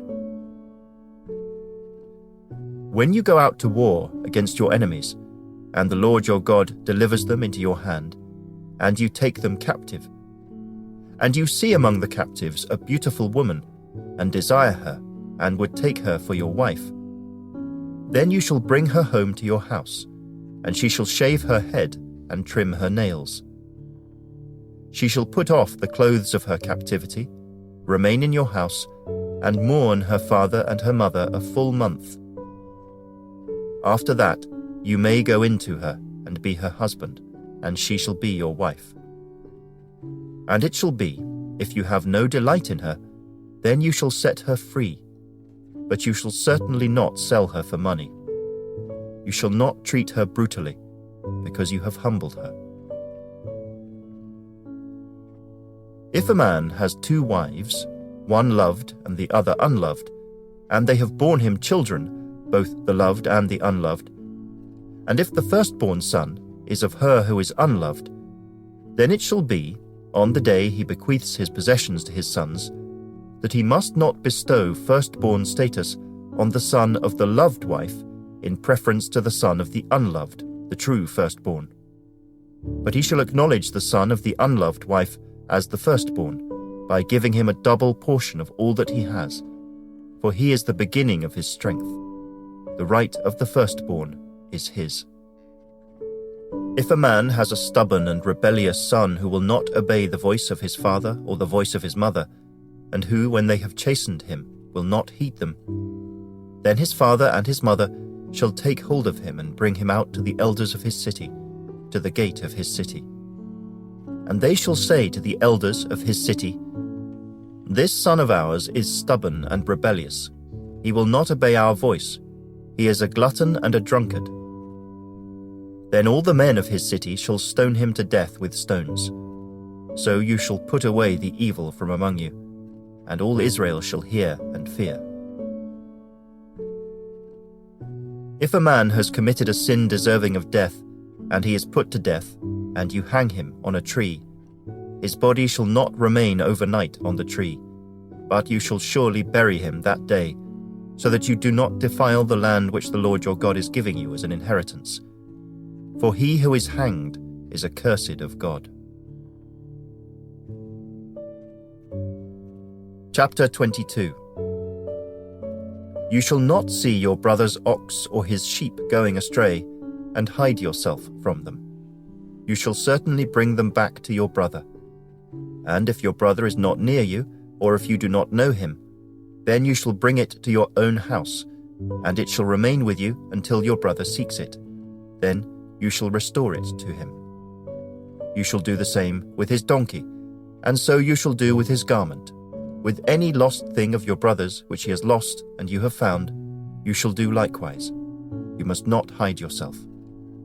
You shall not see your brother's donkey or his ox fall down along the road and hide yourself from them. You shall surely help him lift them up again. A woman shall not wear anything that pertains to a man, nor shall a man put on a woman's garment, for all who do so are an abomination to the Lord your God. If a bird's nest happens to be before you along the way, in any tree or on the ground, with young ones or eggs, with the mother sitting on the young or on the eggs, you shall not take the mother with the young. You shall surely let the mother go, and take the young for yourself, that it may be well with you, and that you may prolong your days. When you build a new house, then you shall make a parapet for your roof, that you may not bring guilt of bloodshed on your household if anyone falls from it. You shall not sow your vineyard with different kinds of seed, lest the yield of the seed which you have sown and the fruit of your vineyard be defiled. You shall not plough with an ox and a donkey together. You shall not wear a garment of different sorts, such as wool and linen mixed together. You shall make tassels on the four corners of the clothing with which you cover yourself. If any man takes a wife and goes into her, and detests her, and charges her with shameful conduct, and brings a bad name on her, and says, I took this woman, and when I came to her, I found she was not a virgin, then the father and mother of the young woman shall take and bring out the evidence of the young woman's virginity to the elders of the city at the gate.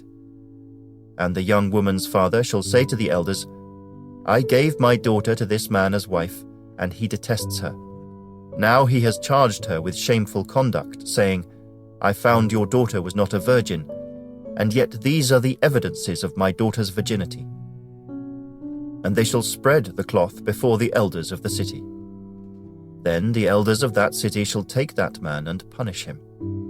And they shall fine him 100 shekels of silver, and give them to the father of the young woman, because he has brought a bad name on a virgin of Israel. And she shall be his wife. He cannot divorce her all his days. But if the thing is true, and evidences of virginity are not found for the young woman, then they shall bring out the young woman to the door of her father's house, and the men of her city shall stone her to death with stones, because she has done a disgraceful thing in Israel, to play the harlot in her father's house. So you shall put away the evil from among you. If a man is found lying with a woman married to a husband, then both of them shall die, the man that lay with the woman and the woman. So you shall put away the evil from Israel. If a young woman who is a virgin is betrothed to a husband, and a man finds her in the city and lies with her, then you shall bring them both out to the gate of that city, and you shall stone them to death with stones. The young woman because she did not cry out in the city, and the man because he humbled his neighbor's wife. So you shall put away the evil from among you. But if a man finds a betrothed young woman in the countryside, and the man forces her and lies with her, then only the man who lay with her shall die. But you shall do nothing to the young woman. There is in the young woman no sin deserving of death. For just as when a man rises against his neighbor and kills him, even so is this matter. For he found her in the countryside, and the betrothed young woman cried out, but there was no one to save her. If a man finds a young woman who is a virgin, who is not betrothed, and he seizes her and lies with her, and they are found out, then the man who lay with her shall give to the young woman's father 50 shekels of silver, and she shall be his wife, because he has humbled her. He shall not be permitted to divorce her all his days. A man shall not take his father's wife, nor uncover his father's bed. Chapter 23. He who is emasculated by crushing or mutilation shall not enter the assembly of the Lord. One of illegitimate birth shall not enter the assembly of the Lord. Even to the 10th generation, none of his descendants shall enter the assembly of the Lord. An Ammonite or Moabite shall not enter the assembly of the Lord. Even to the 10th generation, none of his descendants shall enter the assembly of the Lord forever, because they did not meet you with bread and water on the road when you came out of Egypt, and because they hired against you Balaam the son of Beor from Petha of Mesopotamia to curse you. Nevertheless, the Lord your God would not listen to Balaam, but the Lord your God turned the curse into a blessing for you, because the Lord your God loves you. You shall not seek their peace nor their prosperity all your days forever. You shall not abhor an Edomite, for he is your brother. You shall not abhor an Egyptian, because you were an alien in his land. The children of the 3rd generation born to them may enter the assembly of the Lord. When the army goes out against your enemies, then keep yourself from every wicked thing. If there is any man among you who becomes unclean by some occurrence in the night, then he shall go outside the camp. He shall not come inside the camp. But it shall be, when evening comes, that he shall wash with water, and when the sun sets, he may come into the camp. Also you shall have a place outside the camp where you may go out, and you shall have an implement among your equipment, and when you sit down outside, you shall dig with it and turn and cover your refuse. For the Lord your God walks in the midst of your camp, to deliver you and give your enemies over to you. Therefore your camp shall be holy, that he may see no unclean thing among you, and turn away from you. You shall not give back to his master the slave who has escaped from his master to you. He may dwell with you in your midst, in the place which he chooses within one of your gates, where it seems best to him. You shall not oppress him. There shall be no ritual harlot of the daughters of Israel, or a perverted one of the sons of Israel. You shall not bring the wages of a harlot or the price of a dog to the house of the Lord your God for any vowed offering, for both of these are an abomination to the Lord your God. You shall not charge interest to your brother, interest on money or food or anything that is lent out at interest. To a foreigner you may charge interest, but to your brother you shall not charge interest, that the Lord your God may bless you in all to which you set your hand in the land which you are entering to possess. When you make a vow to the Lord your God, you shall not delay to pay it, for the Lord your God will surely require it of you, and it would be sin to you. But if you abstain from vowing, it shall not be sin to you. That which has gone from your lips you shall keep and perform, for you voluntarily vowed to the Lord your God what you have promised with your mouth. When you come into your neighbor's vineyard, you may eat your fill of grapes at your pleasure, but you shall not put any in your container. When you come into your neighbor's standing grain, you may pluck the heads with your hand, but you shall not use a sickle on your neighbor's standing grain. Chapter 24. When a man takes a wife and marries her, and it happens that she finds no favor in his eyes because he has found some uncleanness in her, and he writes her a certificate of divorce, puts it in her hand, and sends her out of his house. When she has departed from his house and goes and becomes another man's wife, if the latter husband detests her and writes her a certificate of divorce, puts it in her hand, and sends her out of his house, or if the latter husband dies who took her as his wife, then her former husband who divorced her must not take her back to be his wife after she has been defiled, for that is an abomination before the Lord, and you shall not bring sin on the land which the Lord your God is giving you as an inheritance. When a man has taken a new wife, he shall not go out to war or be charged with any business. He shall be free at home 1 year and bring happiness to his wife whom he has taken. No man shall take the lower or the upper millstone in pledge, for he takes one's living in pledge. If a man is found kidnapping any of his brethren of the children of Israel, and mistreats him or sells him, then that kidnapper shall die, and you shall put away the evil from among you. Take heed in an outbreak of leprosy, that you carefully observe and do according to all that the priests, the Levites, shall teach you. Just as I commanded them, so you shall be careful to do. Remember what the Lord your God did to Miriam on the way when you came out of Egypt. When you lend your brother anything, you shall not go into his house to get his pledge. You shall stand outside, and the man to whom you lend shall bring the pledge out to you. And if the man is poor, you shall not keep his pledge overnight. You shall, in any case, return the pledge to him again when the sun goes down, that he may sleep in his own garment and bless you. And it shall be righteousness to you before the Lord your God. You shall not oppress a hired servant who is poor and needy, whether one of your brethren or one of the aliens who is in your land within your gates. Each day you shall give him his wages, and not let the sun go down on it, for he is poor and has set his heart on it, lest he cry out against you to the Lord, and it be sin to you.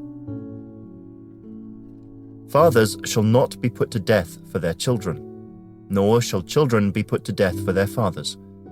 A person shall be put to death for his own sin. You shall not pervert justice due to the stranger or the fatherless, nor take a widow's garment as a pledge. But you shall remember that you were a slave in Egypt, and the Lord your God redeemed you from there. Therefore I command you to do this thing. When you reap your harvest in your field, and forget a sheaf in the field, you shall not go back to get it. It shall be for the stranger, the fatherless, and the widow, that the Lord your God may bless you in all the work of your hands. When you beat your olive trees, you shall not go over the boughs again. It shall be for the stranger, the fatherless, and the widow. When you gather the grapes of your vineyard, you shall not glean it afterward. It shall be for the stranger, the fatherless, and the widow. And you shall remember that you were a slave in the land of Egypt. Therefore I command you to do this thing. Chapter 25. If there is a dispute between men, and they come to court, that the judges may judge them, and they justify the righteous and condemn the wicked, then it shall be, if the wicked man deserves to be beaten, that the judge will cause him to lie down and be beaten in his presence, according to his guilt, with a certain number of blows.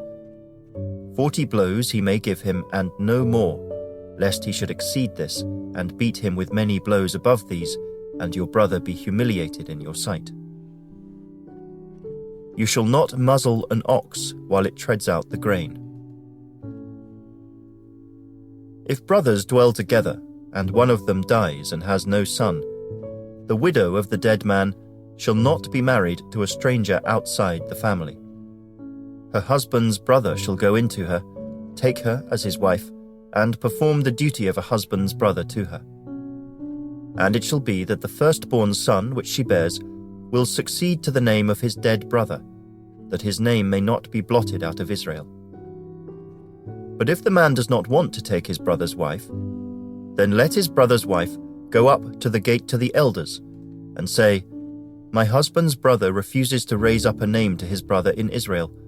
He will not perform the duty of my husband's brother." Then the elders of his city shall call him and speak to him.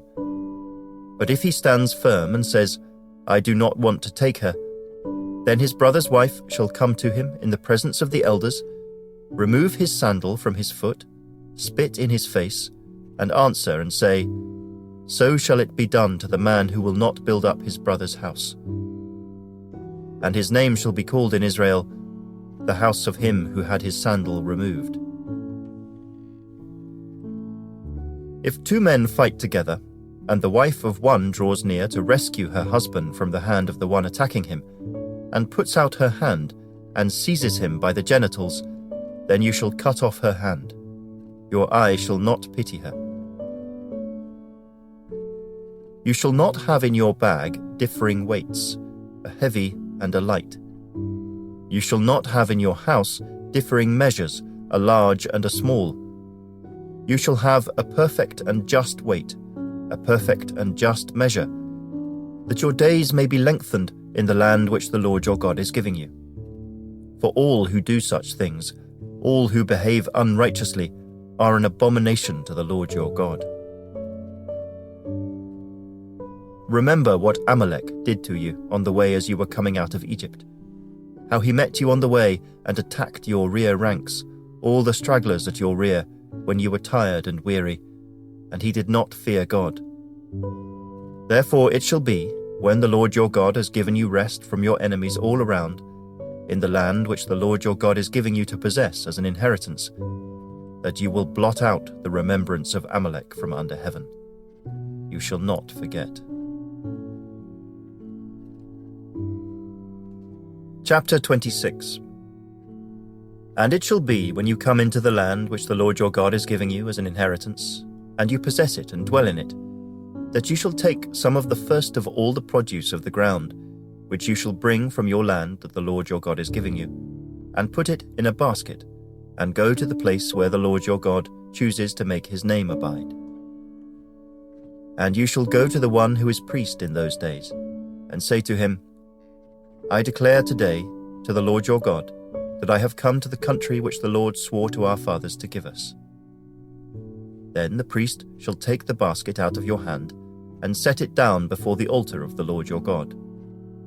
And you shall answer and say before the Lord your God, "My father was a Syrian, about to perish, and he went down to Egypt and dwelt there, few in number. And there he became a nation, great, mighty, and populous. But the Egyptians mistreated us, afflicted us, and laid hard bondage on us. Then we cried out to the Lord God of our fathers, and the Lord heard our voice and looked on our affliction, and our labor, and our oppression. So the Lord brought us out of Egypt with a mighty hand and with an outstretched arm, with great terror and with signs and wonders. He has brought us to this place and has given us this land, a land flowing with milk and honey. And now, behold, I have brought the first fruits of the land which you, O Lord, have given me. Then you shall set it before the Lord your God, and worship before the Lord your God. So you shall rejoice in every good thing which the Lord your God has given to you and your house, you and the Levite and the stranger who is among you.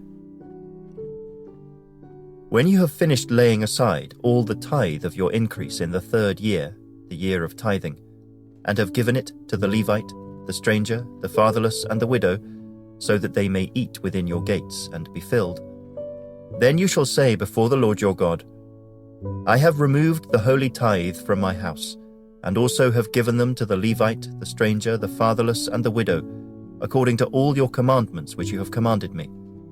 I have not transgressed your commandments, nor have I forgotten them.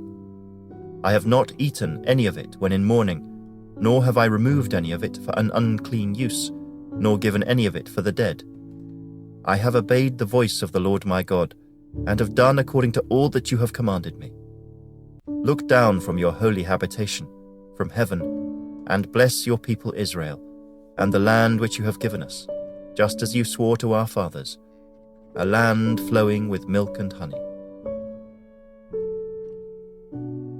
This day the Lord your God commands you to observe these statutes and judgments.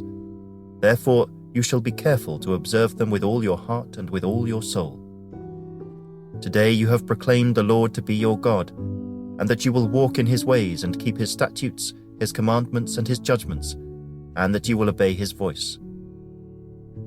Also today, the Lord has proclaimed you to be his special people, just as he promised you, that you should keep all his commandments, and that he will set you high above all nations which he has made, in praise, in name, and in honor, and that you may be a holy people to the Lord your God, just as he has spoken.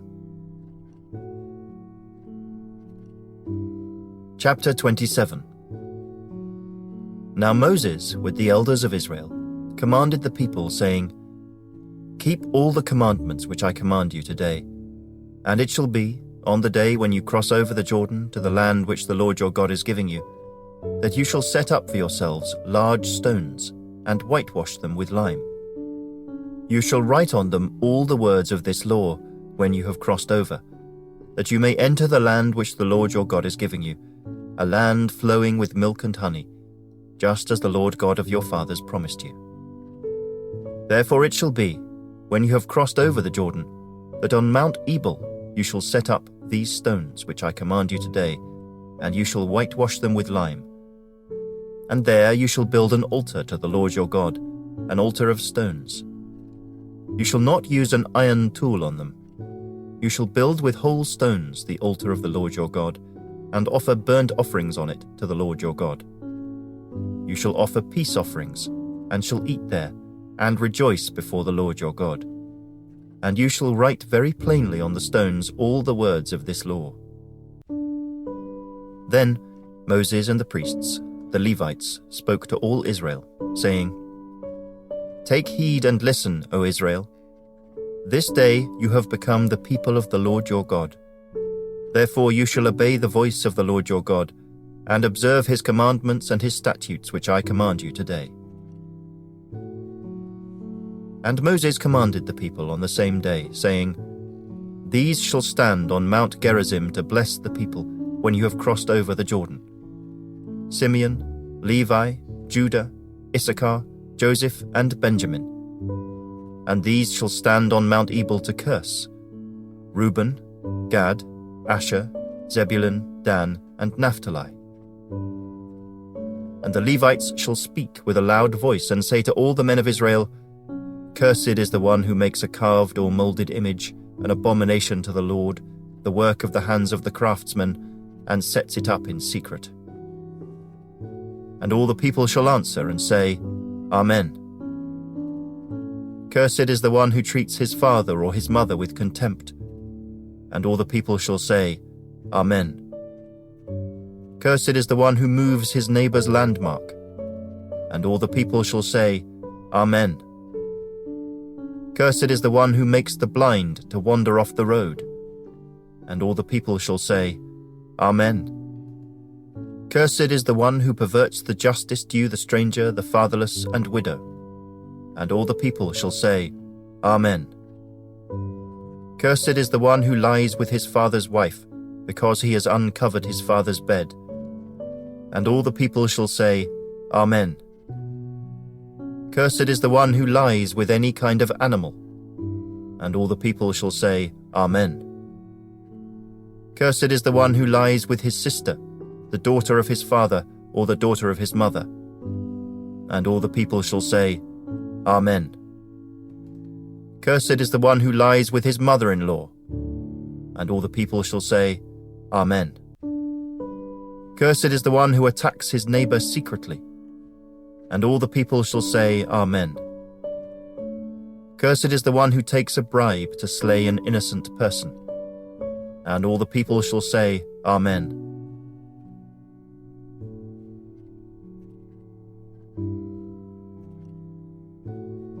And all the people shall say, Amen.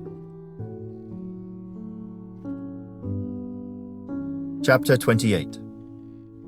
Now it shall come to pass, if you diligently obey the voice of the Lord your God, to observe carefully all his commandments which I command you today, that the Lord your God will set you high above all nations of the earth. and all these blessings shall come upon you and overtake you, because you obey the voice of the Lord your God.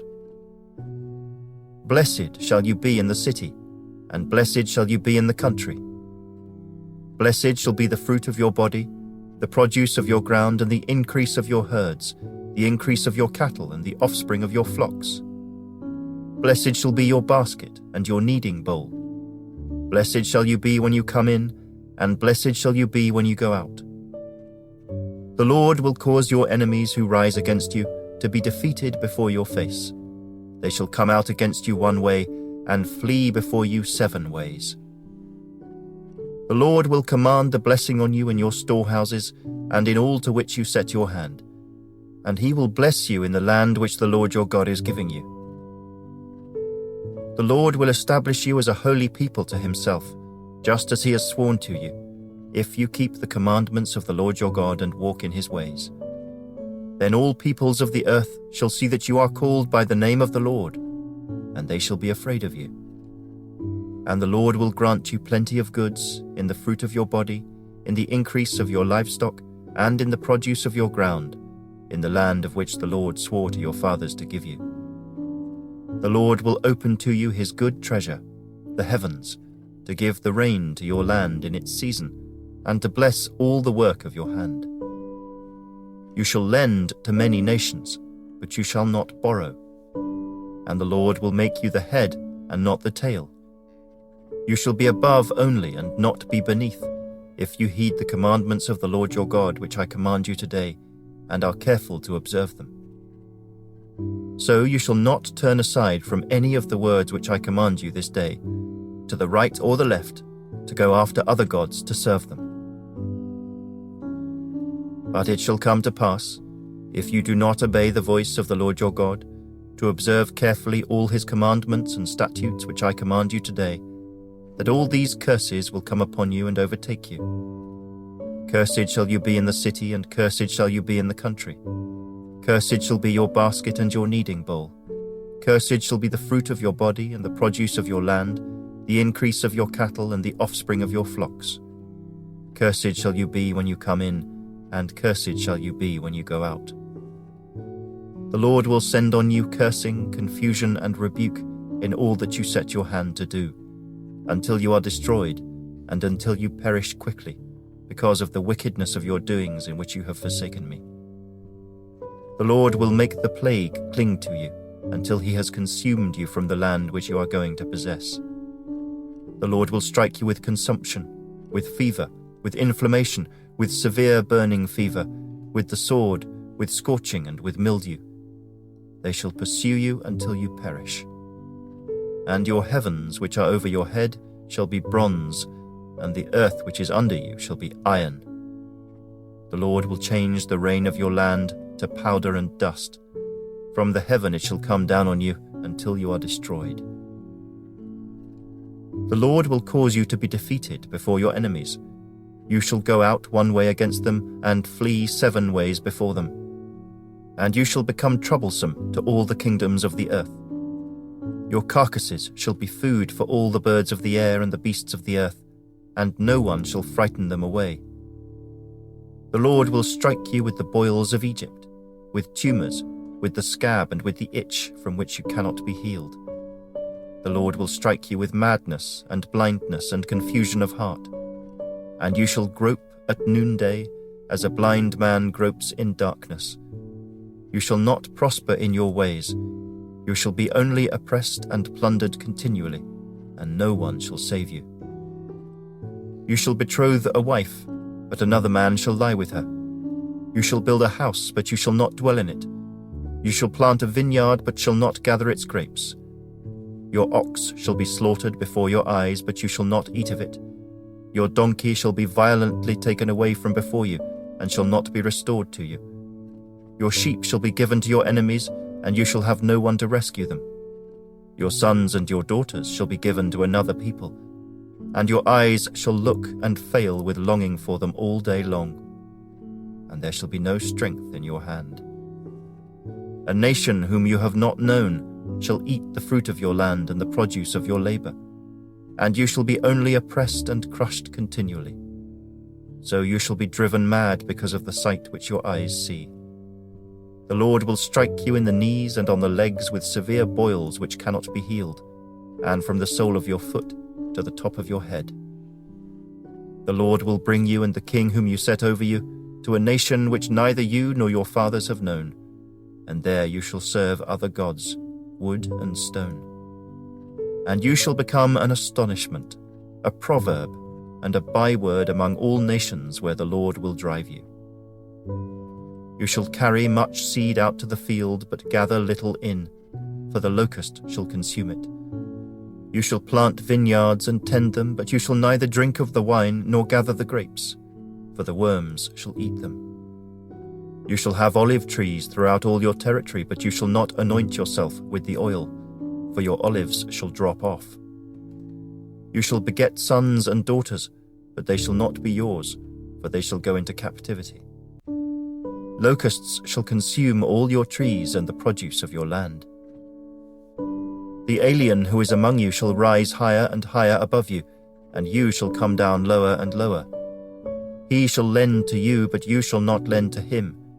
He shall be the head, and you shall be the tail. Moreover, all these curses shall come upon you and pursue you and overtake you until you are destroyed, because you did not obey the voice of the Lord your God, to keep his commandments and his statutes which he commanded you. And they shall be upon you for a sign and a wonder, and on your descendants forever. Because you did not serve the Lord your God with joy and gladness of heart, for the abundance of everything. Therefore you shall serve your enemies, whom the Lord will send against you, in hunger, in thirst, in nakedness, and in need of everything. And he will put a yoke of iron on your neck, until he has destroyed you. The Lord will bring a nation against you from afar, from the end of the earth, as swift as the eagle flies, a nation whose language you will not understand, a nation of fierce countenance, which does not respect the elderly nor show favor to the young. And they shall eat the increase of your livestock and the produce of your land until you are destroyed. They shall not leave you grain or new wine or oil, or the increase of your cattle, or the offspring of your flocks, until they have destroyed you. They shall besiege you at all your gates, until your high and fortified walls in which you trust come down throughout all your land. And they shall besiege you at all your gates throughout all your land which the Lord your God has given you. You shall eat the fruit of your own body, the flesh of your sons and your daughters whom the Lord your God has given you, in the siege and desperate straits in which your enemy shall distress you. The sensitive and very refined man among you will be hostile toward his brother, toward the wife of his bosom, and toward the rest of his children whom he leaves behind, so that he will not give any of them the flesh of his children whom he will eat, because he has nothing left in the siege and desperate straits in which your enemy shall distress you at all your gates.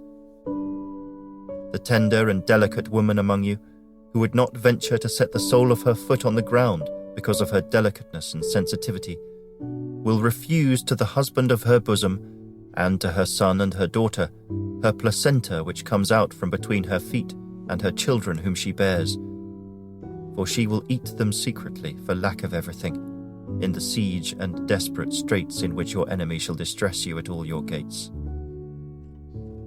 If you do not carefully observe all the words of this law that are written in this book, that you may fear this glorious and awesome name, the Lord your God, then the Lord will bring upon you and your descendants extraordinary plagues, great and prolonged plagues, and serious and prolonged sicknesses.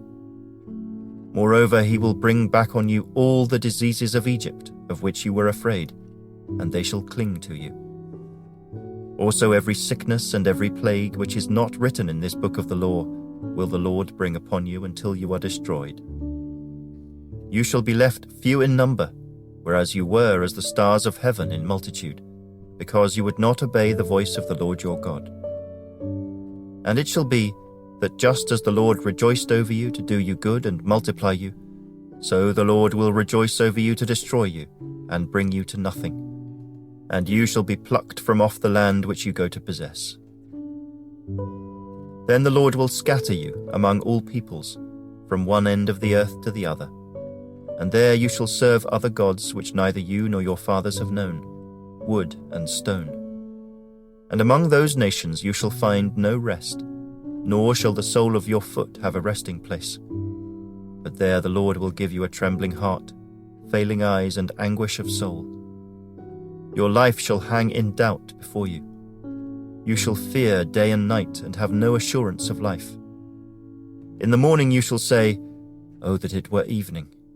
And at evening you shall say, "Oh, that it were morning," because of the fear which terrifies your heart, and because of the sight which your eyes see. And the Lord will take you back to Egypt in ships, by the way of which I said to you, "You shall never see it again." And there you shall be offered for sale to your enemies as male and female slaves, but no one will buy you. Chapter 29.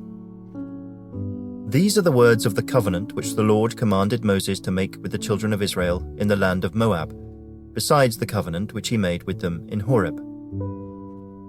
Now Moses called all Israel and said to them, "You have seen all that the Lord did before your eyes in the land of Egypt, to Pharaoh and to all his servants and to all his land, the great trials which your eyes have seen, the signs and those great wonders. Yet the Lord has not given you a heart to perceive, and eyes to see, and ears to hear, to this very day. And I have led you 40 years in the wilderness. Your clothes have not worn out on you, and your sandals have not worn out on your feet. You have not eaten bread, nor have you drunk wine or similar drink, that you may know that I am the Lord your God. And when you came to this place, Sihon, king of Heshbon, and Og, king of Bashan, came out against us to battle, and we conquered them. We took their land and gave it as an inheritance to the Reubenites, to the Gadites, and to half the tribe of Manasseh. Therefore, keep the words of this covenant, and do them, that you may prosper in all that you do.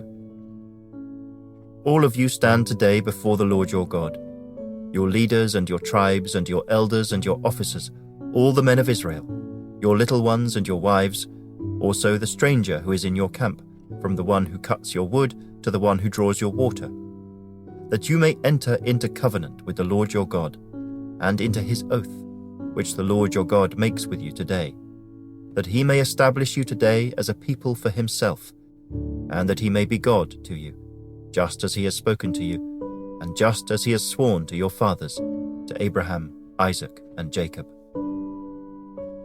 I make this covenant and this oath, not with you alone, but with him who stands here with us today before the Lord our God, as well as with him who is not here with us today.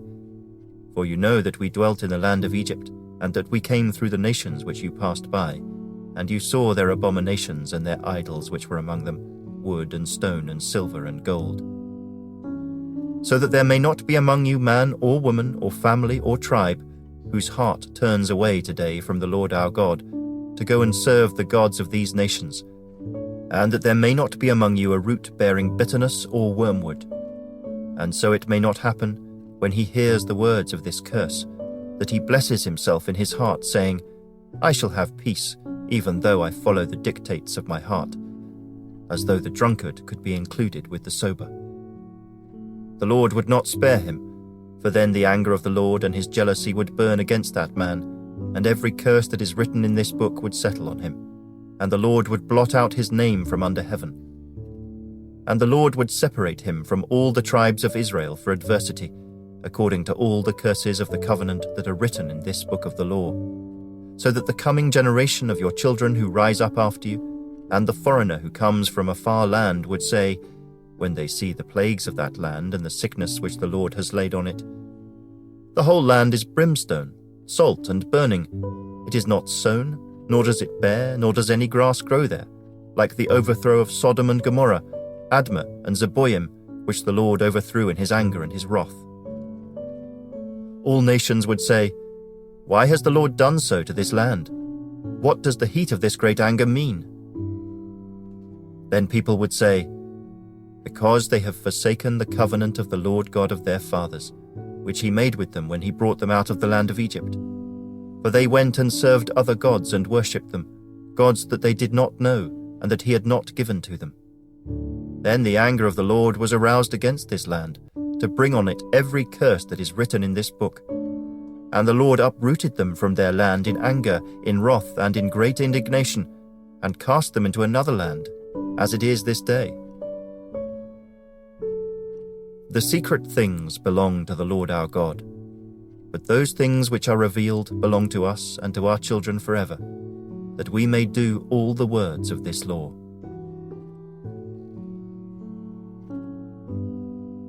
Chapter 30. Now it shall come to pass, when all these things come upon you, the blessing and the curse which I have set before you, and you call them to mind among all the nations where the Lord your God drives you, and you return to the Lord your God and obey his voice, according to all that I command you today, you and your children, with all your heart and with all your soul, that the Lord your God will bring you back from captivity, and have compassion on you, and gather you again from all the nations where the Lord your God has scattered you. If any of you are driven out to the farthest parts under heaven, from there the Lord your God will gather you, and from there he will bring you. Then the Lord your God will bring you to the land which your fathers possessed, and you shall possess it. He will prosper you and multiply you more than your fathers. And the Lord your God will circumcise your heart and the heart of your descendants, to love the Lord your God with all your heart and with all your soul, that you may live. Also the Lord your God will put all these curses on your enemies, and on those who hate you, who persecuted you. And you will again obey the voice of the Lord, and do all his commandments which I command you today. The Lord your God will make you abound in all the work of your hand, in the fruit of your body, in the increase of your livestock, and in the produce of your land for good. For the Lord will again rejoice over you for good, as he rejoiced over your fathers, if you obey the voice of the Lord your God, to keep his commandments and his statutes, which are written in this book of the law, and if you turn to the Lord your God with all your heart and with all your soul. For this commandment which I command you today is not too mysterious for you, nor is it far off. It is not in heaven that you should say, who will ascend into heaven for us and bring it to us, that we may hear it and do it? Nor is it beyond the sea that you should say, who will go over the sea for us and bring it to us, that we may hear it and do it? But the word is very near you, in your mouth and in your heart, that you may do it. See, I have set before you today life and good, death and evil, in that I command you today to love the Lord your God, to walk in his ways, and to keep his commandments, his statutes, and his judgments, that you may live and multiply. And the Lord your God will bless you in the land which you go to possess. But if your heart turns away so that you do not hear, and are drawn away and worship other gods and serve them, I announce to you today that you shall surely perish. You shall not prolong your days in the land which you cross over the Jordan to go in and possess. I call heaven and earth as witnesses today against you, that I have set before you life and death, blessing and cursing. Therefore, choose life, that both you and your descendants may live, that you may love the Lord your God, that you may obey his voice, and that you may cling to him. For he is your life and the length of your days, and that you may dwell in the land which the Lord swore to your fathers, to Abraham, Isaac, and Jacob, to give them. Chapter 31. Then Moses went and spoke these words to all Israel. And he said to them, I am 120 years old today. I can no longer go out and come in. Also the Lord has said to me, you shall not cross over this Jordan. The Lord your God himself crosses over before you. He will destroy these nations from before you, and you shall dispossess them. Joshua himself crosses over before you, just as the Lord has said. And the Lord will do to them as he did to Sihon and Og, the kings of the Amorites and their land, when he destroyed them. The Lord will give them over to you, that you may do to them according to every commandment which I have commanded you. Be strong and of good courage. Do not fear nor be afraid of them, for the Lord your God, He is the one who goes with you. He will not leave you nor forsake you." Then Moses called Joshua and said to him in the sight of all Israel, "Be strong and of good courage, for you must go with this people to the land which the Lord has sworn to their fathers to give them, and you shall cause them to inherit it. And the Lord, He is the one who goes before you. He will be with you. He will not leave you nor forsake you. Do not fear nor be dismayed." So Moses wrote this law and delivered it to the priests, the sons of Levi, who bore the ark of the covenant of the Lord, and to all the elders of Israel. And Moses commanded them, saying, "At the end of every 7 years, at the appointed time in the year of release, at the Feast of Tabernacles, when all Israel comes to appear before the Lord your God in the place which He chooses, you shall read this law before all Israel in their hearing.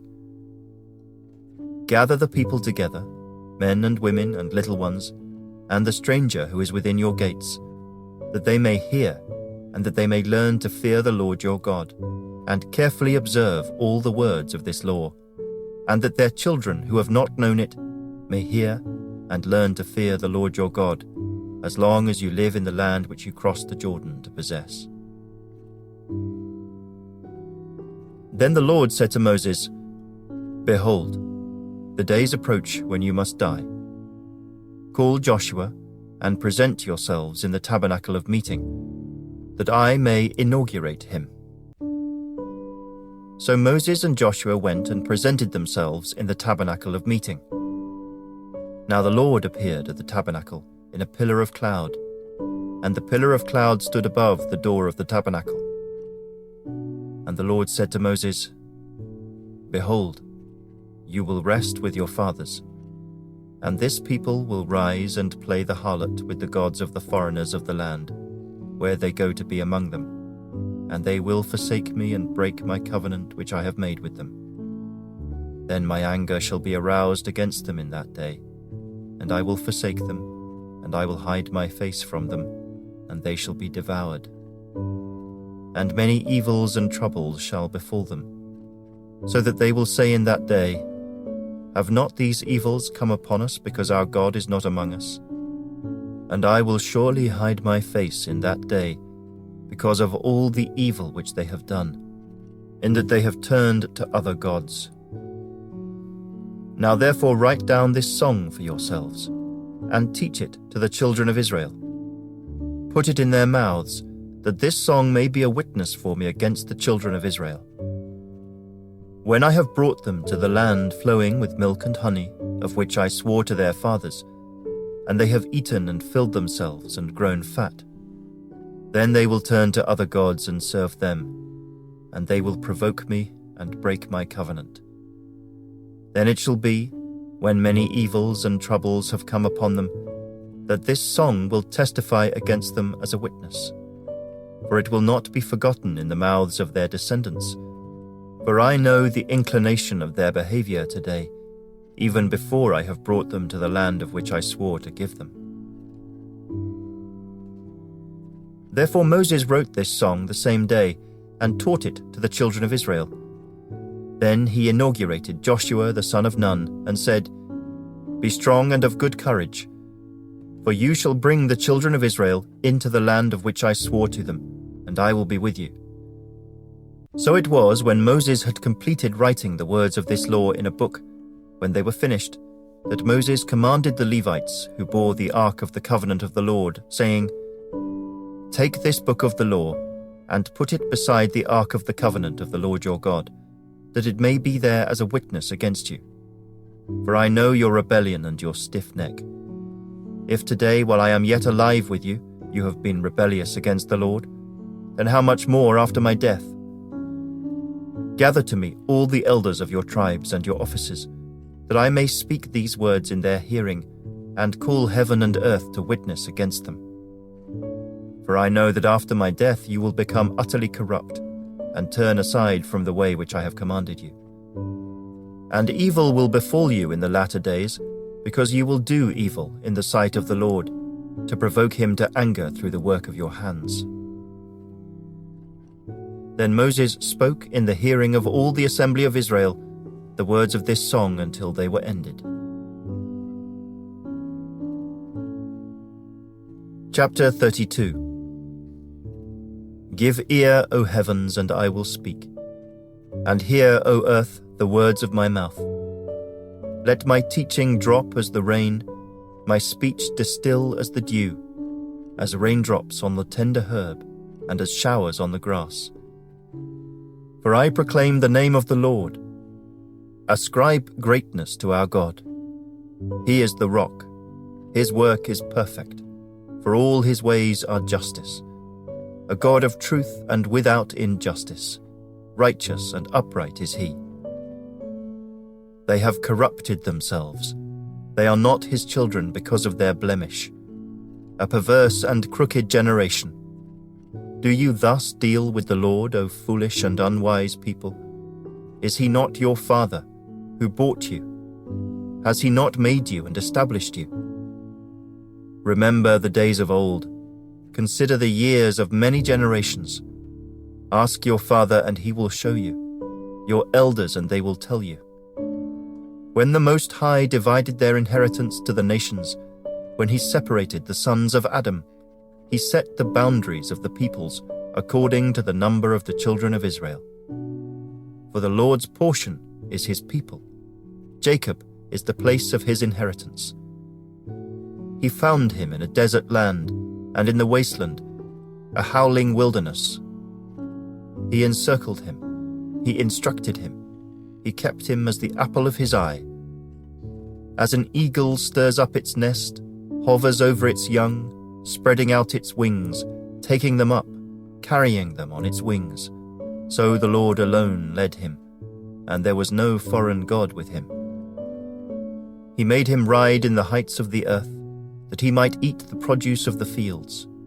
He made him draw honey from the rock, and oil from the flinty rock, curds from the cattle, and milk of the flock, with fat of lambs, and rams of the breed of Bashan, and goats, with the choicest wheat. And you drank wine, the blood of the grapes. But Jeshurun grew fat and kicked. You grew fat, you grew thick, you are obese. Then he forsook God who made him, and scornfully esteemed the rock of his salvation. They provoked him to jealousy with foreign gods. With abominations they provoked him to anger. They sacrificed to demons, not to God, to gods they did not know, to new gods, new arrivals that your fathers did not fear. Of the rock who begot you, you are unmindful, and have forgotten the God who fathered you. And when the Lord saw it, he spurned them because of the provocation of his sons and his daughters. And he said, I will hide my face from them. I will see what their end will be, for they are a perverse generation, children in whom is no faith. They have provoked me to jealousy by what is not God. They have moved me to anger by their foolish idols.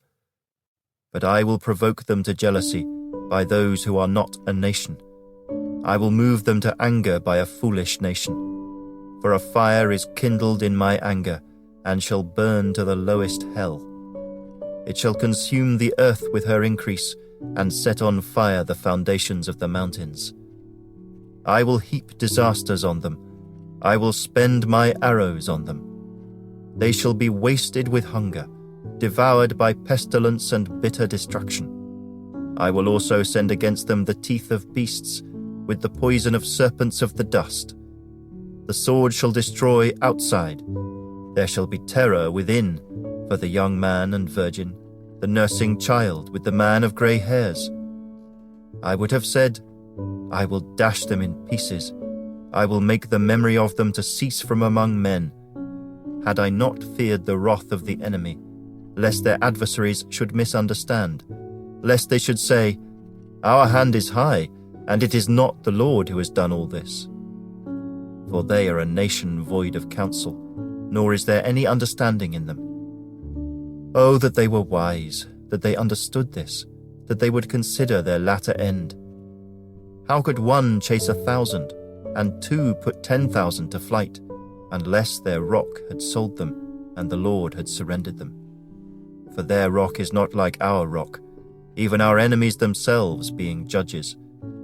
For their vine is of the vine of Sodom, and of the fields of Gomorrah. Their grapes are grapes of gall, their clusters are bitter.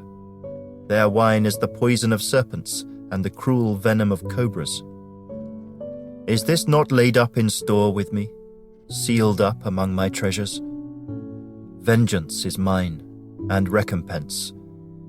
Their foot shall slip in due time, for the day of their calamity is at hand, and the things to come hasten upon them. For the Lord will judge his people and have compassion on his servants, when he sees that their power is gone, and there is no one remaining, bond or free. He will say, Where are their gods, the rock in which they sought refuge? Who ate the fat of their sacrifices and drank the wine of their drink offering? Let them rise and help you and be your refuge. Now see that I, even I, am he, and there is no God besides me. I kill and I make alive, I wound and I heal.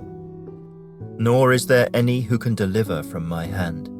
For I raise my hand to heaven and say, As I live forever, if I whet my glittering sword, and my hand takes hold on judgment, I will render vengeance to my enemies, and repay those who hate me.